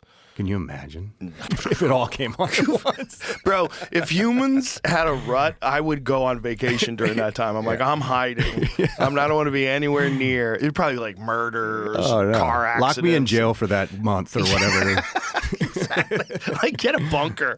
Get a bunker and lock down with Netflix for a month. Fuck that. There is no way, man. That would be crazy. Imagine if the whole world had their rut at the same time. Oh, man. Oh, my God. That's a good movie idea. It is a good movie should idea, do right? That's actually a great movie idea. Just call it The Rut. Yeah, like human beings evolve, or maybe there's like genetic engineering because they decide that there's overpopulation, and the solution to it is only have people breed at a certain time, and also like keep people from being distracted all the time. Because like, how many people are on dating apps, and how many people are like, going to bars and trying to find someone? It's like it's a huge waste of your time. Oh my God, my 20s and 30s were just blown because of it. It's all I thought about. Massive waste of your time. If there was like a solution to that, the solution would be like, well, everyone's only going to breed only during November. Maybe it's the best thing ever. It'd be great if there was like a switch you could flip. You know, like a little boy, you like flip it and then go out and Right. figure and then it out. the rest of the year, like, you don't even care about girls. Like, Nah, he's so productive, man. bucks just walk by a female doe in, like, you know, fucking June. They don't give a shit about her. No. And they don't have their antlers, so they look the same. Right. You know what I mean? They lose their masculinity entirely. Right. Well, they get it back pretty quick. Those fucking things grow quick. It's like they fall off within a month or two. They start growing nubs. Isn't it the fastest growing bone material on the Yeah, planet? I think elk is. Because that's nuts. I mean, like, you look at like a 400-inch elk, like some of those antlers that are out there. Imagine that grows in a couple of months. And it's No. bone, It's crazy. and they fight to the death with it. Crazy. Like, we find elk that have been killed by other elk. It happens all the time. Have you hunted in Montana? Yeah. Not elk. I've hunted mule deer in Montana and pheasant the time I went with Bourdain. I've never done elk until I moved up there. I started hunting whitetail when I was like 10, like really young, because we have big whitetail in Ohio. And I thought hunting elk would be similar. No. And boy, was I mistaken. Bro, it is. Were you bow hunting or rifle hunting? I've done both, but my first was a bow hunt. And we went out there. We were camping out there. Me and I just made friends with the contractor that built my house in Montana. And he took me. We went public land around Dillon, Montana. And we went for a week, and I had to tap out day 4. Like, I couldn't. My legs stopped working. I didn't know it was like this. So the next year I went, I was like prepared for it, but I didn't know, man. You really got to go for it. Oh, you got to get in shape. Yeah. I do a lot of shit before September. I have this crazy routine that I do on an Airdyne bike. I do these Tabatas on an Airdyne bike where you sprint for 20 seconds. Oh, yeah. You rest for 10, you sprint for 20 The seconds. worst. And all I'm doing is thinking about getting over a hill to get a shot. I mean, and then I do like box step ups. I do all these different things with weighted vests and farmer's carries with fucking heavy kettlebells. All I'm doing is just trying to condition my legs. Yeah. You have to, like, those mountains are brutal. Yeah. There's no mountains here for me to practice on. Right. But in California, I used to run hills with my dog. Yeah, and you're at elevation, which makes it even harder. Oh, yeah. And a weird thing people wouldn't expect, like, just, makes it even worse. You get up in the morning, it's 0 degrees. Mm-hmm. Middle of the day, it's 50, 60. And you're hiking all day. So it's like, how do you dress for that? You have to dress to be cold. Yeah. Like, once you start walking, you have to be cold. Yeah. Like, you got to get down to your base layer and walk cold. And then if you ever have to stop, then you put it on. And the other key, merino wool. That's the key. Because wool is different than cotton. If your cotton gets wet and then you're sweaty and then you get cold, you're fucked. Right. But wool's not like that. Merino wool is the best. Yeah. Because, like, if you have especially a base layer, because when you're sweating, it kind of keeps you a little cool. And then if you get cold, it doesn't feel cold. Yeah. Because it's not synthetic. It's organic. Makes sense. Yeah. It's a weird fiber. Yeah, we used to walk to the deer stand kind of in half of our stuff, keep the other half in a pack, and then, like, once I got in the tree stand, I'd put everything else on so that you wouldn't, the sweat wouldn't freeze to you. That's hard. Deer hunting in a tree stand is fucking hard. It's like a silent retreat, and you're freezing. Yeah. At the you're same time. freezing, and you're sitting up there waiting for a deer to walk by, and then you're so cold that when a deer walks by, you go to pull your bow back. You're like, oh, Jesus.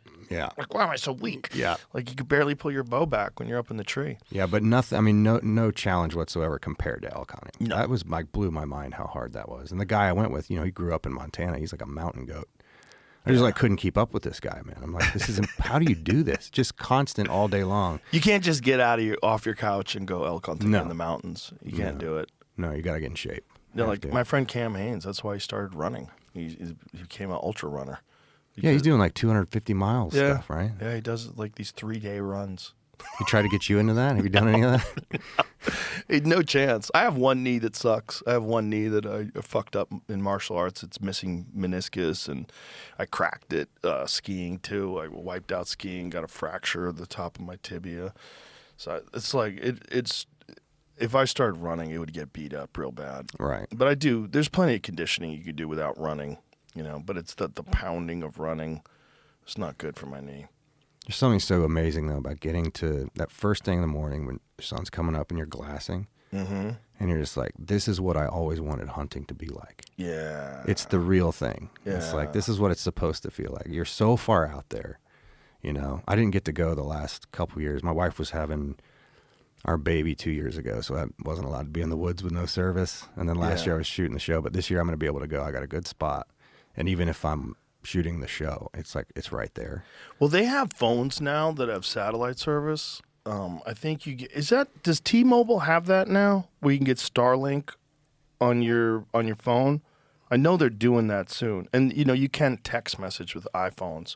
You can, like, I've done that in the middle of the woods. And you know what the best thing is, man? When we were in Utah last year, the last 2 years, I've had a Starlink Mini. It is the shit. It's like the size of an iPad. You just lay it down on the ground. You use the app, and the Starlink app will tell you which way to point it to, and you get high-speed internet. I have one for when we shoot. It's incredible. Because we're in the middle of nowhere. So it's so awesome. It's the best. It's so good. You can, here it is. T-Satellite. Yeah. That's the shit, man. Yeah, so can you make phone calls, or is it just internet? It's phone calls too, right? Texting and select satellite-ready apps. Okay, just texting? Satellite service, including text to 911, may be delayed, limited, or unavailable. So you can just text and some satellite-ready apps right now. So that's like everywhere. That's cool. Yeah. So eventually it'll be like Starlink will be connected to your phone, and you'll be able to get high-speed internet everywhere in the world if we don't have World War III. Yeah. blow everybody up. Yeah, I did. But there's the elk hunting thing that the thing that makes it all the more exciting is like they're moving around. You got to sneak up in on them. You're playing the wind, and then the sound they make when they're screaming, and you hear it. You're like, if you never knew what that was, you would think there's demons in the woods. Yeah, demons are like T-Rex. Right. It's crazy, dude. The sound is so incredible. It's so incredible, and it's so hard to do. It's like that to me is one of the things that I love, like every year, because everything goes away. It's so difficult. It's so difficult to get in shape for it. It's so difficult to manage your way into the mountains and to be in shape to be able to do it day after day, and then to be able to pull off a shot. Like you have this brief moment, the thing's 65 yards away, and you draw back and trying to settle your pin. And you could have done all of that just to like mess it up. Yeah. One little tiny, And it happens all the time. But when you're successful, oh my God, it's the greatest feeling of all time. And then when you're eating it, and then you're at home and you're on the barbecue grilling these elk steaks, like, I can't wait to do this again. Yeah. It's so exciting. Yeah. And it's the being out there, it's like a vitamin. It's like a vitamin that you didn't know you needed. Yeah. It's like your whole body's like, oh, this is so much better than regular life. You can't be mentally unwell. No. It's like impossible. Right. Yeah. Yeah. It's amazing. You just feel so much better. The air is better. It's like, and you're more focused. You're not distracted, and you feel alive. Yeah. And then it's also the majesty of nature. You're just around these trees and mountains, and you're catching all these animals that are out there, and you see eagles flying overhead. You're like, best. God. You're like day 3, you're like, I think I'm just gonna move out here. I'm just gonna do this, and then you go back to real life, and you're like, oh yeah. I think that all the time. I think that all the time, that I like to live in the mountains. My wife is not down with it, but I'd love it. Yeah. I might get a place somewhere one day in the mountains, just to retreat, just to be able to just disconnect, shut off for a while. I think that's probably a good idea. I love it. I wonder though, now that I have a kid, like we're gonna have to start thinking about school for him and stuff. And once we get there, we'll figure that out. But we're gonna probably have to get somewhere closer to some people. Doesn't Bozeman have good schools? Where are you near? What are you near? What's the town you're near? I'm about an hour south of Missoula, so I fly to Missoula to go home. Missoula has good schools, right? Yeah, university. But I'd have to move closer to Missoula, and at that point, I'm like, why don't I just, move to a city? I guess, Ew. I know. I think the move might be getting somewhere, a little more populated, and then keeping like a cabin in Montana, like you were talking about, and then taking him out there whenever we can. That'd probably be the thing. Do you have a place in your house where you record? Do you have like a little recording studio or anything? Yeah, like just for me to record demos to send to people to actually record, just to be like, this is something I've been working on, or kind of a setup like one of these and a computer. But yeah, I do a lot of writing up there. It's a great place to write songs. How do you write? Do you write on paper, or do you just start strumming and singing? It's different every time. Sometimes I'll have like it'll be a melody. It'll be a guitar riff. It could be like a lyrical idea, some sort of hook. It comes in a lot of different ways. And then sometimes I'll finish something on my own, or sometimes I'll do a Nashville trip and sit with some other writers that I like, and we'll kind of like bang it out together. And that's the coolest part of the process, man. There's something about making something out of absolutely nothing. It's like addicting, Yeah. It's really cool. Yeah, jokes are similar in a way, I bet. I've never really been a songwriter, but I'm guessing. So it's like creating something out of your mind. Yeah. All of a sudden it's a thing, and then you're performing it in front of people.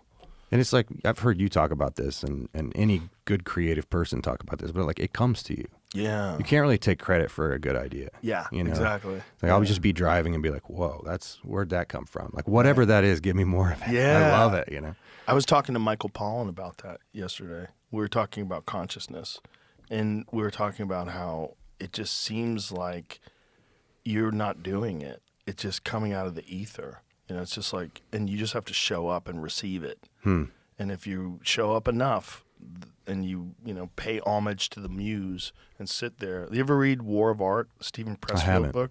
I got a box of copies. I'll give you a copy of it out there. He always I bought a box of copies. I bought a bunch of them, and I used to hand them out to comedians and artists when I was on the show. I was like, just listen to me. You got to read it. It's a really small book. It's easy, but it's one of the best books ever about creativity. And it essentially he tells you, if you treat it like there is a muse, like there is a god, a goddess that will give you ideas as long as you pay respect to the muse. You have to show up on time every day, sit there and do it. And some days you get nothing, but you just got to keep showing up, and trust in that process. And eventually you're like, oh my God, this idea is so good. Yeah. Where did it come from? That makes sense. Where did it come from? Yeah, when I'm in a really good spot, sort of mentally, emotionally, spiritually, taking care of myself, sleeping, I get more of those. Yeah. And I know there's this like mysticism around like people who like Hunter S. Thompson or someone like that who just kind of spend a lot of time being fucked up and they still get it. That never worked out really well for me. I've tried it. Trust me, it's not great. With those guys, they're trying to get out of their own head. They're just trying to get blasted so they could just release themselves from their life and then just obliterate it. Just start writing. Yeah. And then the muse starts talking to them. Interesting. Yeah, but like Hemingway, or there's a lot of guys like, had to be sort of a little messed up. Stephen King to do the thing. That's right. Yeah.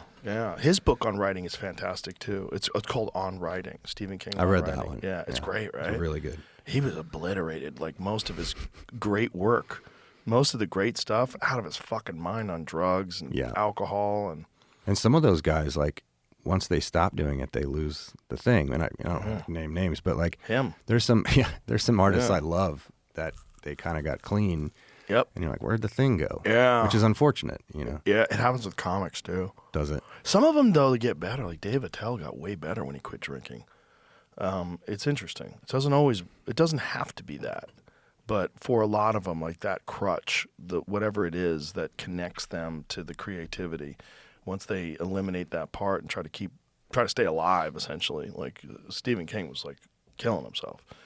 But his later work is just not comparable. What's your process like writing jokes? Like, how does that start for you? Like, how do you?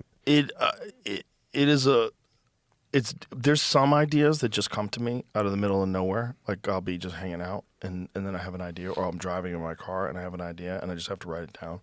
And then a lot of it is just sitting down with a computer. Just sitting down and like, what am I writing about? I'm writing about immigration. Okay, let me fucking... And I write in essay form, so I don't try to write like a stand-up comedy joke, which I've tried before, but that never works. But what does work is if I lose myself in just ruminating on an idea, and just explore it from every different angle. And then I'll find one paragraph. I might write 2,000 words, and I'll find one paragraph. I'm like, that's it. And I'll take that out, and I'll put it in there, and I'll try to introduce it on stage. And then I try to figure out how to segue into it. And then I try to figure out how to expand on it. And then I'll take that one thing, and then I'll stare at that one paragraph, and I'll go, what else? Like, what else? What's the other angle? Like, what if I was not like that? How do I feel about if I was on the other side of that? What if I'm the person that's going through this? And what if I'm this and that? And then I'll try to just try that. And it's like, I always describe it as like you're trying to build a mountain one layer of paint at a time. And it's a long and and then sometimes it's not. Some jokes just come to you in full form. Oh, wow. Like the way I wrote it is the way I say it, and it's perfect. Huh. But you can't count on that either. Right. And again, it's not. I don't think they're mine. They're just coming from somewhere. Yeah. The key is just showing up. That's the key. The key is like sitting in front of that fucking computer. Or some guys don't like a computer. They want a notepad. They want pen and paper. They like it better that way, and I get it. But for me, I can type. Like, I don't have to look at the keys. I can touch type. So for me, I can write a word out as fast as I'm thinking it, which is way better for me than writing down, because I write slower than I type. And so I want to be able to get it all out. To me, it's like it doesn't. And then I write it on paper eventually. But when I first write it, I want to write it down on a computer because I can capture it quicker. Yeah. And you can cut and paste and move things to another file and start fresh and like explore it again. This last album I did, we tried a really different process than I'd done before. Usually you go into a studio, there's a lot of money behind it. You got a big producer who has, you're taking up their time. You have everything ready to go. But on this new one, we did everything. There's only 2 songs I'd had already written, and 8 out of the 10 songs we wrote either the day of or the night before in the studio, because I wanted to make something as personal as possible, because, the subject matter is stuff where I'm like, if this is gimmicky or overthought, it's not, then I'm sort of trying to like capitalize on grief or things I'm talking about. So I want to go in and just be as open as possible and just get what we get and just try to, tell the truth, which is, that's the goal of country, really, or it used to be. And so, yeah, we would cut, and then in the night after we'd cut, we'd sit and try to write the song for the next day. And if we didn't get it, we'd show up early the next day and try to write the song for that day. And it was an amazing process. We called it the pressure cooker, because it was just like, you better get something because you're on the clock. And yeah. Man, it was. I doubt I'll ever do that again. But what a like cathartic, amazing process. Like because usually you'll write a song, you'll have a demo for it, something where you just sit down and play guitar into your phone or something, just so you'll remember the melody, remember the chords. And you listen to it so much that you get sick of it before you've ever even cut it. And with this, there was never a demo. It was straight from, heart, brain tape. Like it was pretty special. I think there's something to be said for pressure like that, where it forces you. It forces you to come up with something. Yeah, the pressure cooker, man. We had to, It was amazing. Yeah, just like forces your synapses to fire. Yeah. There's something to be said for that. Like that's the thing about comedy too. When you have a new bit, like part of the thing is like take that bit when it's not really done yet and just throw it out there in front of a crowd and find the beats, find where it is. And sometimes in front of a crowd, as you're saying it, you'll have a new idea. Like, what the fuck is this? Like, why are we doing? And then that'll be the biggest part of the joke. Like everybody will laugh harder at that part than anything else, and it just comes to you. Because you're under pressure. Yeah. Yeah. There's something about forcing your brain to do things. Like forcing your you have to do it. Like you can't just dilly-dally, no procrastination. It's right there, right now. Yeah. Let's go. Yeah. I mean, because you're directly connected to whatever the thing is. Yeah. It's like a flow state. And then there's stuff that just comes to me. Like John Mellencamp told me he wrote "Hurt So Good" in the shower. Really? He was just in the shower. Come on, babe, you make it hurt so good. And he's like, it was done.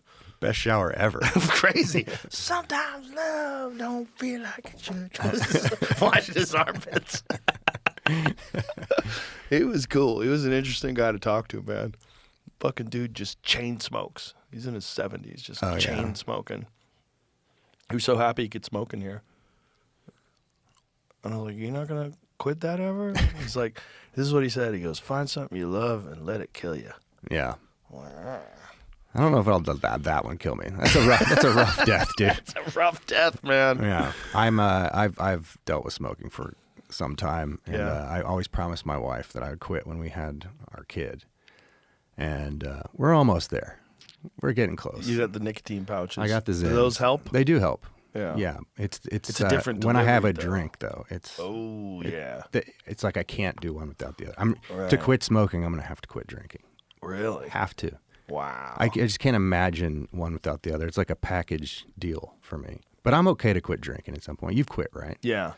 I quit and then started again. Oh, really? You're back? I'm back. Nice. I quit for like 8 months. I didn't miss it. But then when I had a couple glasses of wine with dinner, I was like, ooh, I like this.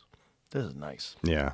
I kind of missed it. How was that first sort of hangover? Have you? I didn't get hungover. I haven't gotten drunk. Oh, good. I haven't gotten a hungover since. Nice. And I've only been drinking again. And even when I do, it's rare.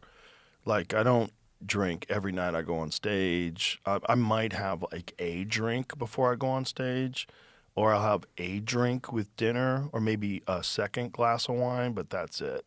I haven't been drunk. That's perfect. Yeah. The getting drunk is the problem. Yeah. And the real problem with me was like I own this comedy club and I was with my friends and they're all animals. And they're all just like, let's do shots. And we'd go downstairs to Mitzi's bar and we'd be doing shots together and we'd have so much fucking fun. And then I'd wake up in the morning to work out and be like, oh, fuck. Yeah. And I was just hurting. So I'd be guzzling water and electrolytes and I'd get in the cold plunge. And it was just this struggle to try to get back to normal. Yeah. And I'm like, I hate that. I don't like that. Yeah. But I don't feel that with a glass of wine. I have a glass of wine or two and I feel great the next day. It doesn't bother me at all. As long as I drink enough water, take electrolytes, get a good night's sleep, I feel totally normal in the morning. That's good. Getting drunk is the problem. It is fun though. It's the best. Getting drunk is so much Getting fun. drunk with buddies, Oh, the best. it's the best. One of my favorite things is like going to a bar in the middle of the day and meeting everyone at the bar and just drinking, even if they're strangers, or at the airport bar or whatever, and just like getting to know people I would never have talked to Right. begin with, because why would we talk? Right. I love that. But again, I'm 42 now and the hangovers are starting to really smart, so it's not really worth the price of admission anymore. It's not worth it when you get aware of your body, especially if you're a person like, I work out all the time and I'm 58 now. So as you get older, it's like most people at 58 are half dead. They're kind of falling apart. Yeah. And I've managed to stay healthy and fit, and I don't want to fuck that up just for booze. But, like I said, it's hard when you're with buddies and they want to do shots. Like Shane Gillis is the worst. He's the devil. He's the devil. He's the devil. He's like, come on, we're doing shots. Fuck. How can you not get drunk with that guy? He He's seems so like the fun. most fun ever. And you're having so much fun. When you're drinking with him, it is just like your face is red, you can't breathe, everyone's laughing, you're fucking crying, laughing, and it's just like you call each other the next day, like, how you feeling? Oh my God, I'm dead. Like there's a lot of times where we went out drinking and we have a gym here, and we'd have these comedian workouts the next day, and he'd be like, dude, I can't make it. I'm like, come on, pussy, you made me drink last night. But he's the life of the fucking party, man, and it's fun, but it comes at a cost. Yeah. That cost is rough, man. Especially with the kid now and him being the age he is. It's just, nothing makes you feel like a bigger piece of shit than being hungover in front of your baby. Right. And you're just like, sorry, dude. Right. I'm your dad. I'm sorry. Right. Your kids want to play, and you're like, I'm going to just sit here. Yeah. It's not all right, Yeah. You can mitigate a lot of that stuff, though. Glutathione is a really good way to mitigate a lot of it. Glutathione actually helps your body process alcohol way quicker. So there's a lot of strategies if you're a drunk. Glutathione, A lot of workarounds. Yeah, liposomal glutathione in high doses is really good. Electrolytes are huge. Like a lot of the hangover feeling. There's two things that are going on. One is that's why they say like hair of the dog that bit you, because you're actually craving more alcohol. That's why people like Bloody Marys the day after they're hungover. That's not a great strategy, but it really does do a little something. But electrolytes are huge, because another part of it is you're just dehydrated. Like your brain is dried out. It's a dried out sponge because you're out getting hammered the night before. Yeah. So you got to drink a lot of water. Drink a lot of. A buddy of mine drank with Jean-Claude Van Damme once, and he said it was nuts. He goes, he's so disciplined. He said the dude had a gallon of water with him, like a jug of water. Like people take to and the with gym. every shot he would take, he would fucking chug water. And he just was just super concerned with keeping his body hydrated while he was boozing. Gotta do what you gotta do, man. I was like, credit to him. Yeah. This is the way to go. He goes, I never saw anybody do that before. I'm like, well, look at the guy. Yeah. Kind of makes sense. Yeah. You know, it's like, Have you interviewed him in here? no, Oh, no. that'd be a good one. That'll be fun. He's Yeah. kind of crazy. He keeps talking about having a fight and coming back. And Oh, damn. like, bro, you're like 70. Yeah, Go no, ahead. don't do that. I think he's just a little nuts. He's famously indulged in the Colombian marching powder. Uh-huh. And I think, sometimes guys get ideas Sure. that aren't really tenable. Thank God I never had the taste for that. I never even tried it. Have you never? Nope. Definitely done it, but it's just, I have friends that they can't have a drink without wanting to go get a bag, and I'm like, Oh, no. And that boy. those guys have to get sober, like stone Yeah. cold AA sober, like because they'll disappear. Well, they also die today because you Yeah. can get a bad bag and it's got fentanyl in it, I don't get it. I just never. It's like 5 minutes of feeling good for like 3 days of feeling terrible is not. It doesn't pencil out for me, man. I got lucky that when I was a kid in high school, I had a friend and his cousin got addicted to coke, and I watched what happened to him. He was selling it too, and I watched him completely fall apart. It was like he had been haunted, like something had taken over his body, like a parasite. He lost all his weight. He got super pale. He got real sketchy and weird, and would just hang out in his apartment, and they would just watch TV and do coke all day. It was nuts. Oh yikes! It was horrible. It's dark. And I was always terrified of doing anything that would turn me into a loser. That was my number one fear when I was a kid. I don't want to be a loser. Yeah. And so I'm like, okay, stay away from drugs because that'll turn you into a loser. Oh yeah. Yeah, there's there's some sort of gift in like having some ambition.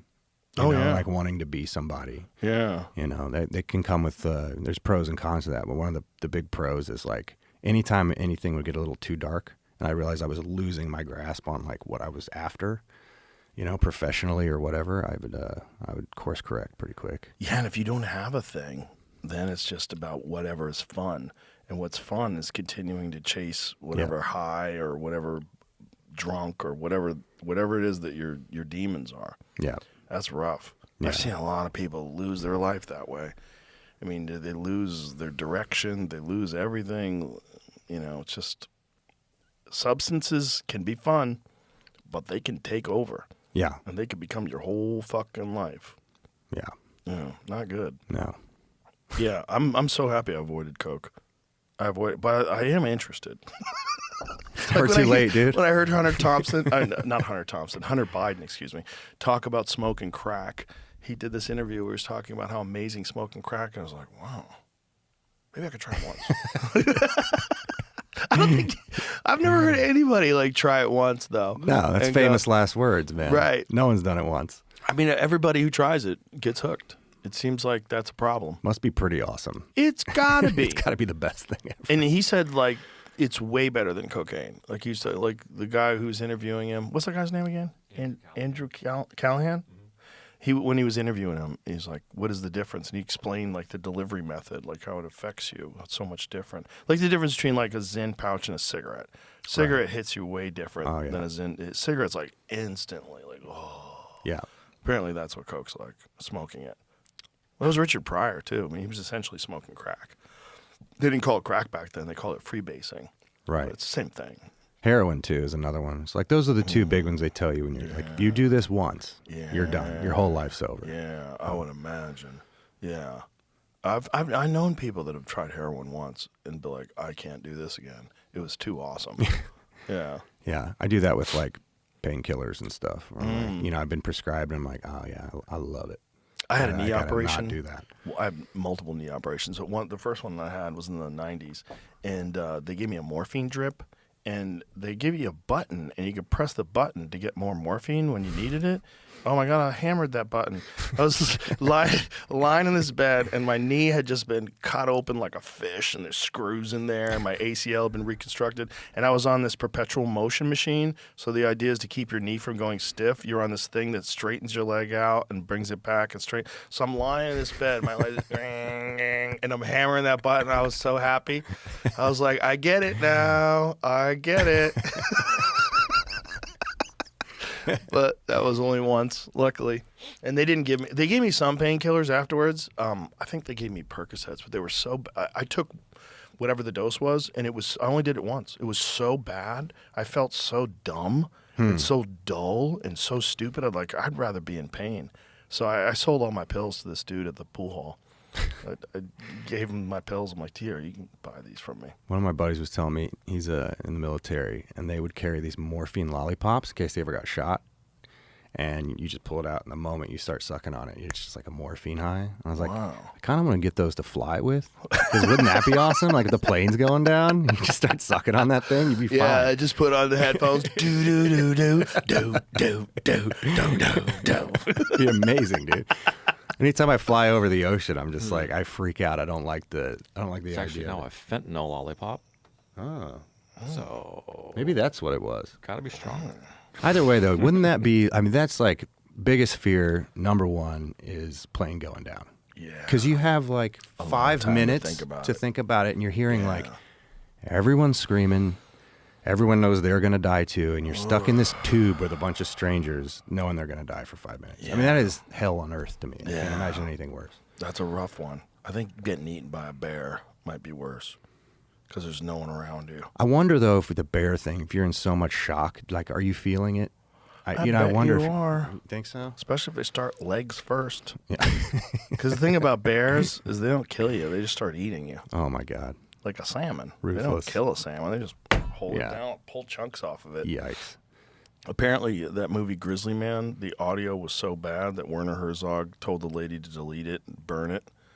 Because they had the guy's Timothy Treadwell, his girlfriend, his ex-girlfriend, got a hold of the camera. So the camera, apparently the lens cover was on, but the camera was running. Oh, right. Yeah, I've seen that. Yeah. Where he listens to it in the Yeah. documentary. Yeah. He's like, burn this.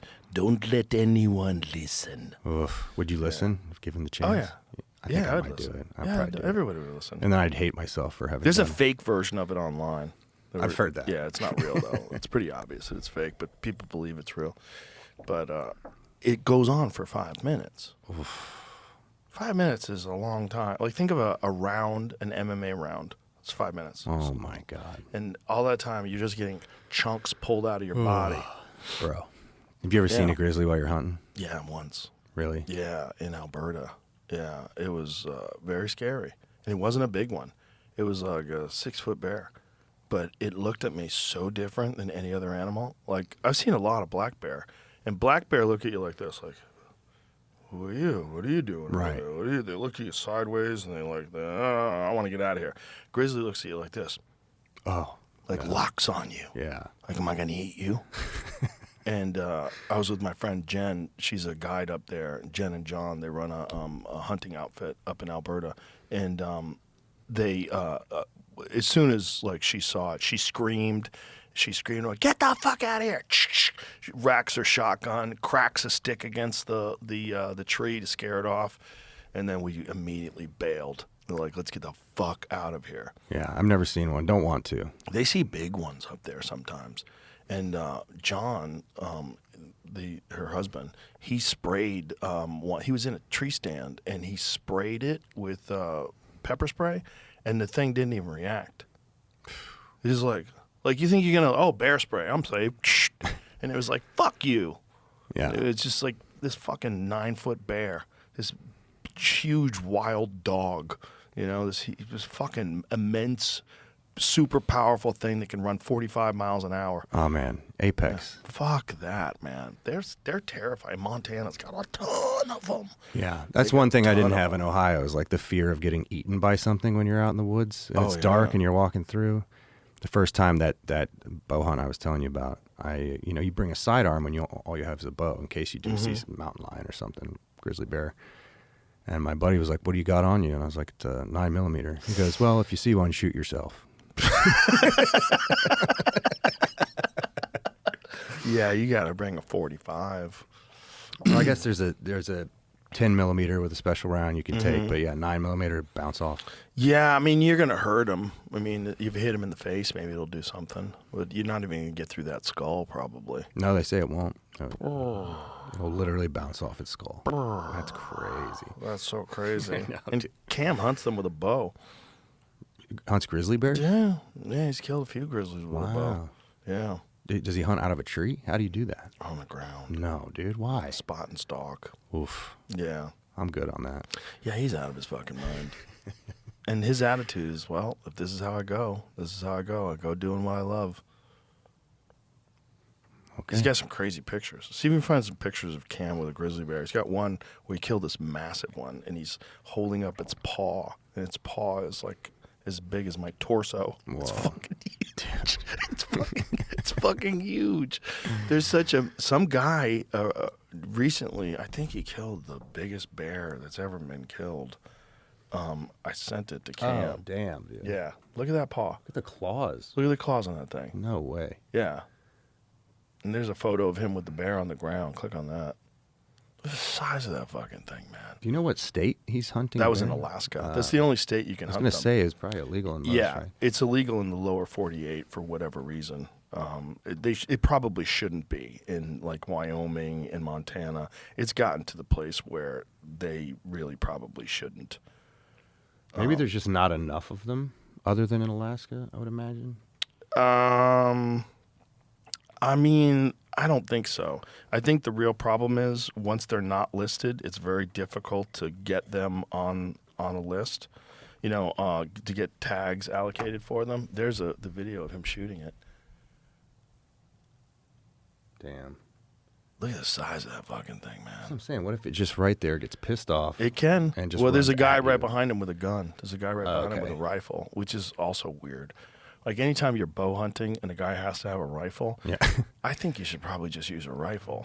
Right. This is my perspective. Just wait a few months. Yeah, if Go I ever gun hunt. wanted to go grizzly hunting, I would definitely bring a rifle. I just don't see myself doing that, but I know a lot of my friends have. You know, and you have to kill a certain number of them just to keep the populations of the moose and the elk and everything yeah. else in check, because otherwise there's nothing going to stop them. And then you have a situation like you have in Montana or like you have in Wyoming, where there's a lot of interactions with people and people wind up dying. And there's no fear, because in Alaska, they're a little sketched out about people because people hunt them. Right. And that's the better relationship. Right. The relationship where they have zero fear of people, that's not good. And that is Montana, and that is Wyoming, and that is Idaho. Look at that guy. So is this the largest one? 1,600 pounds. It's the second biggest ever taken by a hunter. It's 1,600 pounds. Look at the fucking my God. size of that thing. Dude, that's terrifying. Yeah. Good Lord. That is immense. Makes me think. Have you seen these reports of Bigfoot being seen in Ohio recently? Yeah, a bunch. I kind of think it's someone fucking with people, obviously, but maybe not. I don't know what what are they seeing? Are there bears? There's bears in Ohio, I guess. There are, and they're black bears in Ohio, and they do walk upright sometimes. It's probably I a think dude might- in a suit, man. It's probably meth. They've been, I think, various sizes. I've seen up to like 11 down to 8 feet. Yeah, but they're just But- guessing. You don't know how big a thing is. You have a fucking tape measure. You go, hey, excuse me, Mr. Bigfoot, stand still for a moment here. There's like Okay, stand up straight. Put this under your heel. I used to wish so bad Bigfoot was real. Oh, man. I wish so bad. That I had would a be the dude at a best show one. last night who told me his dad was one of the people that filmed the famous Patterson Oh, yeah. Gimlin footage. No way. Yeah. Yeah, he said his dad was that guy. I feel like we know now that 10 it feet tall. can't be real because of how many trail cameras there are in the world. Like, Yeah. we would have seen him a few times at this point. I've never met a hunter that's seen one. No. Including guys that are in the Pacific Northwest all the time. Although I did a show back in the day with my friend Duncan where we went looking for Bigfoot. We went to the places where Bigfoot's normally. It's a person in an island.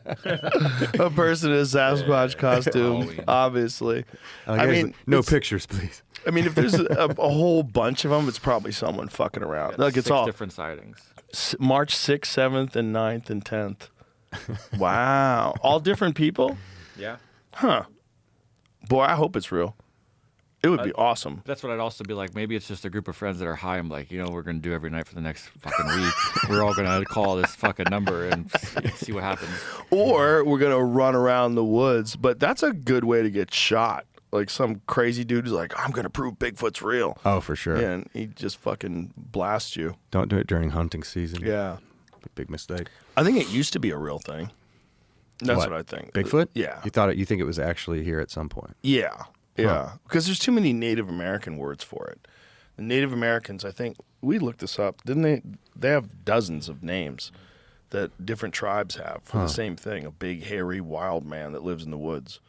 I think it was a Gigantopithecus. I think at one point in time, it was a real creature. Have they found any bones or anything? Yeah, the Gigantopithecus bones, but they've only found them in Asia. They've never found them in North America. But when the Bering Land Bridge was attached, a lot of animals came across from Asia and made their way into North America through Alaska and down through the Pacific Northwest. And a lot of people have seen them in Alaska. Alaska is like a hotbed for sightings too. I think those people are cracked out. I think that's probably bears. Right. But I think the Native American stories, I think it's a thousands and thousands of years old thing. I think way back in the day. Like I was watching this. There's this guy named Michael Button. He's been on the podcast before, and he's a historian who's really focuses on ancient civilizations. And he was doing this whole video on YouTube about how little is left over. Like how rare it is to make a fossil. Like think about how the dinosaurs were around for literally like hundreds of millions of years, and yet we only have like thousands of fossils. And what's the possibility of a fossil existing from a civilization, like fossilized human being from a civilization 200,000 years ago? It's almost none. Most things never become a fossil. It has to be like the perfect conditions to create a fossil. Okay. And so we don't really know what animals did or didn't live here other than fossilized ones. And that's a tiny fraction of what we find. Okay. And so if there was some sort of big hairy thing that lived here, because we know there was humans that were living in North America. Now we know that they were here at least as far back as 22,000 years because of White Sands, New Mexico. They found footprints. And then they do carbon testing on the seeds and the different organic matter that's in those footprints. And they get a carbon date of like around 22,000 years, which is pretty crazy because they used to think it was like 13,000 years ago. And now they pushed that back like at least another 9 years. And they think it's probably, these weren't the first. There's probably people there even further than that. So if humans were here, let's say they were here 50,000 years ago, that puts it in the timeline where Gigantopithecus could have been alive. Because I think the fossils that they found of Gigantopithecus are 100,000 years old, which is just fossils, right? Like you never know. And that they didn't find that until the 1920s or 30s. They found teeth in an apothecary shop in China. And this guy who was there, who was an anthropologist, was like, "What? Where'd you get this?" Because they were primate teeth, but they were fucking huge. And so then they took him to the place and they found jaw bones and a few other pieces. And this thing, they've determined because of the shape of the jawbone that it was bipedal, so it stood up on two legs, and it was like 8 to 10 feet tall. It was a giant primate that was in the orangutan species. Wow. So that could be Bigfoot. Yeah. That could be what these people saw. Yeah, absolutely. So it probably existed in North America at one point in time. But around the time of the Younger Dryas impact theory, which is around 11,800 years ago, somewhere around 65% of all North American megafauna was eliminated. All the woolly mammoths, giant sloths, American lion. We had a lion that was bigger than the African lion that was in North America. That Younger Dryas thing you're talking about, that's a comet hitting there? Yeah. Okay. Yeah. And that's what ended the Ice Age, and that's what created the Great Lakes, and that's what melted all the ice that covered most of North America back then during the Ice Age. And are a lot of scientists agreeing that that's probably what happened? Well, at this point? there's definitely debate. But there's a large group of legitimate scientists that are 100% convinced that we were hit. It's a matter of what impact did that have, and was that responsible? Because there's a berserker theory. The berserker theory is that humans just killed off everything. We got so good at hunting. But the problem with that theory is back then, like, there's not even evidence that they had bow and arrow yet. Like We wouldn't be that good at it. No, especially like the American lion and like mammoths and the giant sloths, and there's so much shit that we don't even know how many people were here back then. So this is like Ice Age people, like with stone tip spears. Yeah, is I don't buy that. Did they kill these things? All of them? They killed all of them? Right. They weren't even riding horses. They were just on foot. Like, I don't know. Yeah. It's much more likely that they all were wiped out by this fucking comet. And if that's the case, maybe it wiped out Bigfoot too. Well, that's my favorite one. Out of all of the, like, Me too. Bigfoot's the best one. Dude, he's awesome. Well, it would be a crazy thing to see, you know? Have you ever heard the recordings that these guys made that they said were Sasquatch recordings? No. I think they call them samurai recordings because it literally sounds like almost like they're speaking Japanese. It sounds so fake. It sounds so fake. But these people are there's groups of people out there that you'll tell them this is fake and they want to fight you. Really? Oh, they're all in. They're so committed to Bigfoot. The guys that we met when Duncan and I went Bigfoot hunting, they're so possessed by it. Where'd you go? Where was that? Pacific Northwest. Okay. Like it was like right outside of Seattle up Okay. there. I met this lady that was really convincing. She said that she saw this thing. She's like, "Why is there a gorilla in the woods?"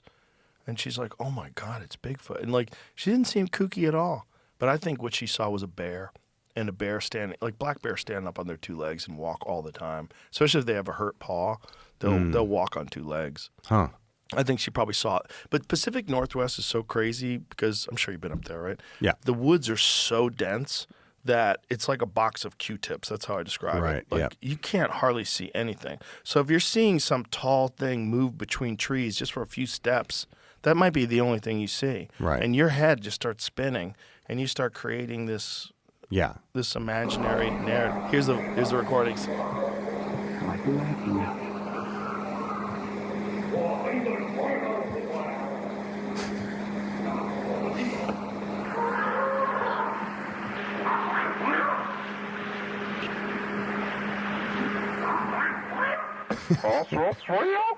Right there, right?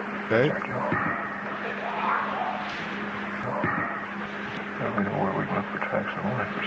So this guy's talking, "Oh my God, it's Bigfoot."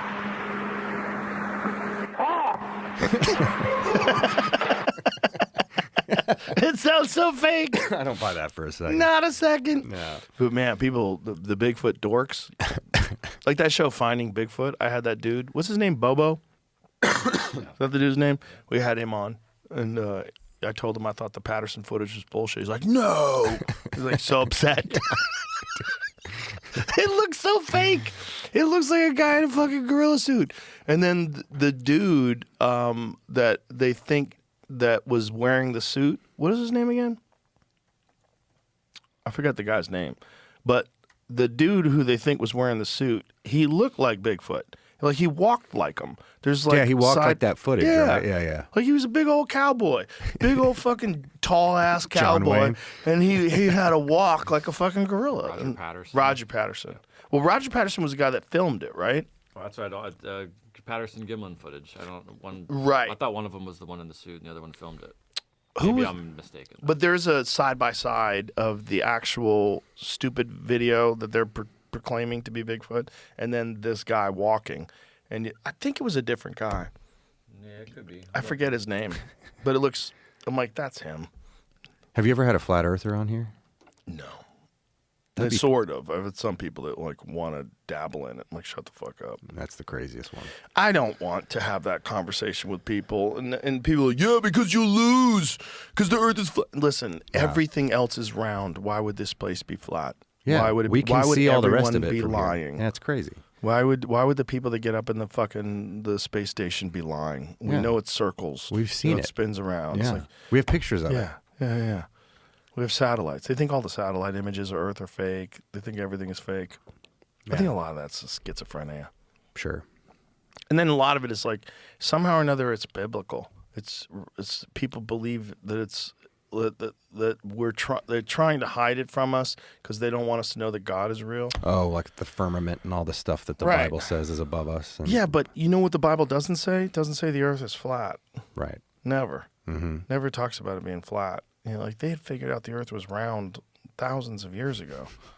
Like snipers have to calculate the curvature of the earth Right. when they're making shots. Yeah, there's too many things Yeah. against it. Like the fact that we've seen it Yeah. is the biggest one. We know exactly what it looks like. I had Roger Avery on the other day, the director. He's a really interesting guy. And he went down a bunch of, maybe too many, flat earth rabbit holes. And he was like, well, you know, pilots don't have to adjust for the curve of the earth.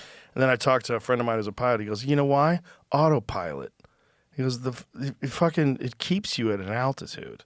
Like it's, That makes sense. Because you always have, you're the same yeah. distance from the earth, so that would make sense that you would go on the curve. Yeah. Yeah, fucking dirt.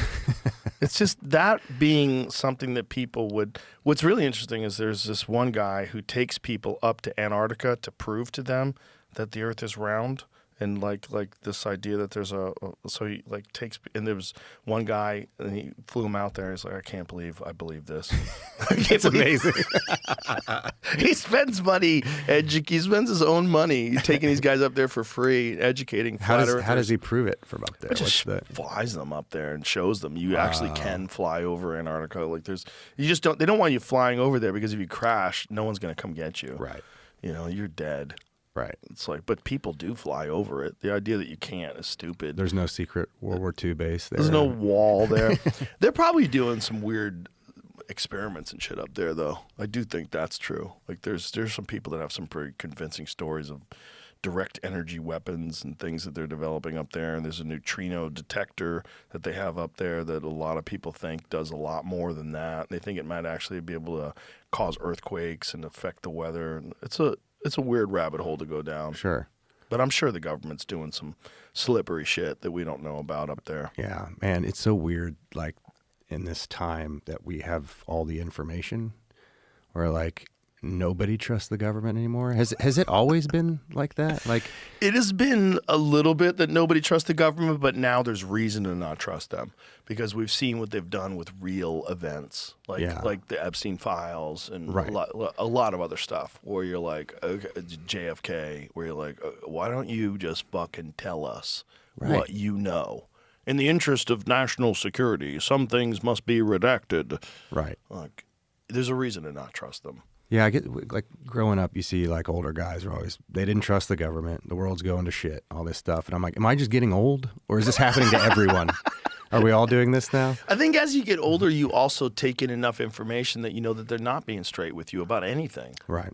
I mean, that was always been my argument about the moon landing. Like, you think that they're going to not lie about this one thing when they've lied about everything else, including how we got into Vietnam, Kennedy's assassination, fill in the blanks. Everything in the 1960s they lied about. Sure. But they're Because they gonna tell could. There was yeah, no, exactly. they controlled all the information. Yeah. But that's what's interesting about today. Like, that's why there's less trust in the government than ever, because we have more access to information. So there's more reason to not trust them. Yeah. You know, it's like, it's a squirrely time. Right. Yeah. That's why I like living in Montana. When it all goes down, I'll be way far away. You ever from seen all of anything it. in the sky that you say, like, what the fuck is that? You see anything weird? Nothing crazy. No. When we did decide to move there, my wife and I had taken a little bit of mushrooms, and this guy put on a little performance for us. Oh, that was part of the. We're like, I think we're supposed to move here. Oh, really? Yeah. Oh, wow. Yeah. It was. It was a little induced, but yeah, it was. And we both saw it, and we were with people who didn't see it that were also on mushrooms. So Interesting. Yeah. So it was a show just for you guys. it's what it felt like. Yeah, and we both were like, we were making sure it was the same thing, and our friends were like, what are you talking about? Did they take the same dose? Yeah. Yeah, so I think that was Maybe like... they weren't supposed to go there. That's right. Maybe it's a fate thing. Yeah, we felt very spiritually connected to it after that. Well, it's a good place to be spiritually connected to. It feels like you're supposed to be spiritually connected to it because it's one of the last places, like Wyoming's like that as well. It's one of the last places where it's not tainted. Even though there's cities there, it's settled. It's like, it's so much more wild than it is tame that you still get this feeling of like humble. You get humbled by just the vast, spectacular nature of it.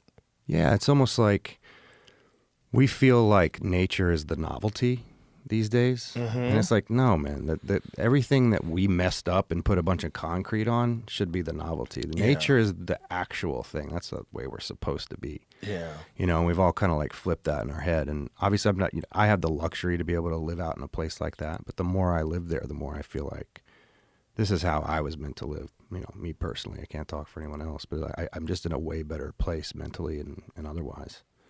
Yeah, there's this guy who lives in the Arctic, like above the Arctic Circle, or near the Arctic Circle. And they filmed him this Vice documentary called Hindmo's Great Adventure, and this guy's been living there since like the 1970s. He moved up there, and he's got a log cabin, and he just lives up there. All he does is hunts caribou and goes fishing, and he's a really smart guy. And this like nerdy reporter with glasses goes up and hangs out with this guy for a few days, and you know, the guy was really compelling in the way he was describing. Like, I think this is how people are supposed to live. Like, I'm so much more calm and at peace. It seems natural and normal. Like, this is how you're supposed to live. And all he does is just like hunt and fish, and he gets like some supplies dropped off to him, like, you know, canned goods and shit, baking soda or whatever. But most of his life is just living off of the land. The proof's in the pudding, man. When I'm in a city for a long time and I'm on my phone, I'm looking at Instagram and all that stuff, it takes a week before I feel insane, like completely crazy.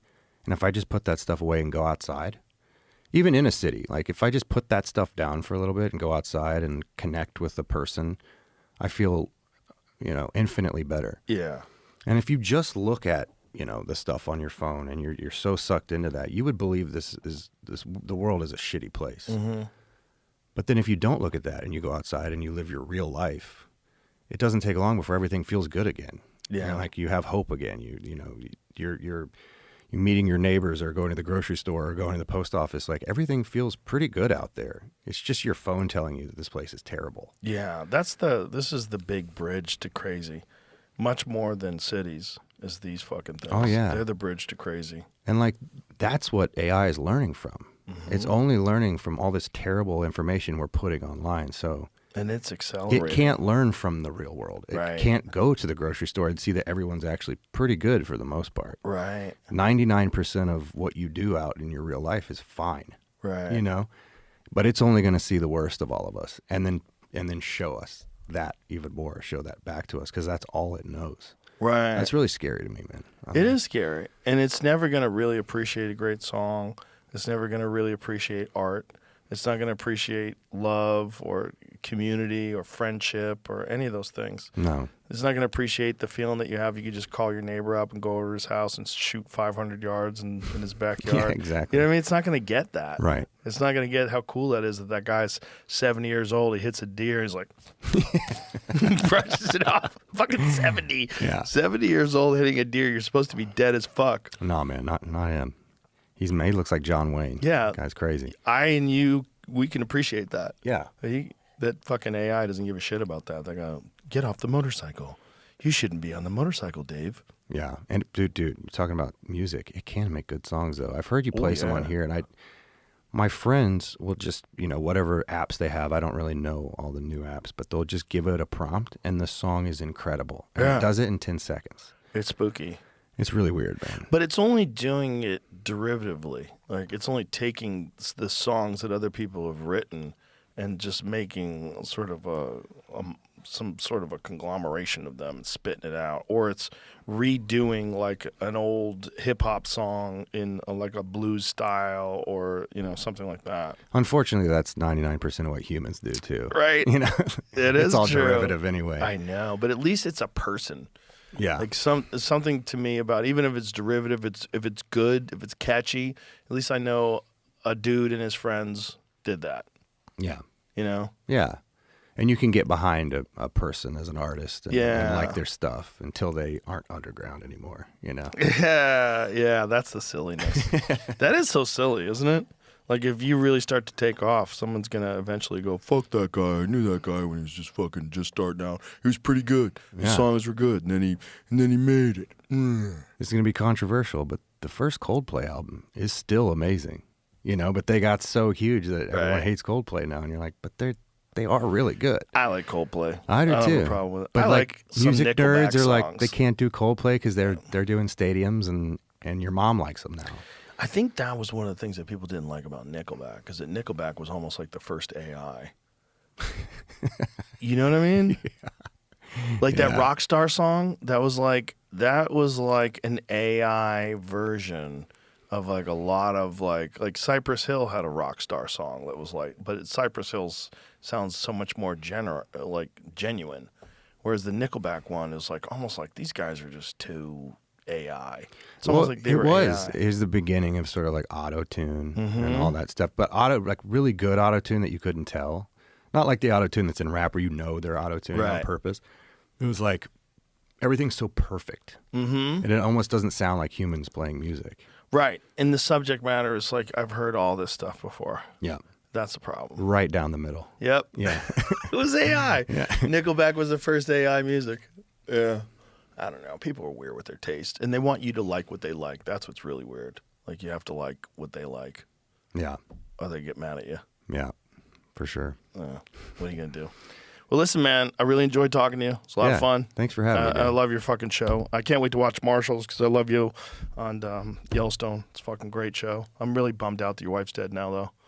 That sucks. Yeah, it was rough. I love Kayce and we love working together, but ultimately, you don't want to just sit and watch a guy be happy.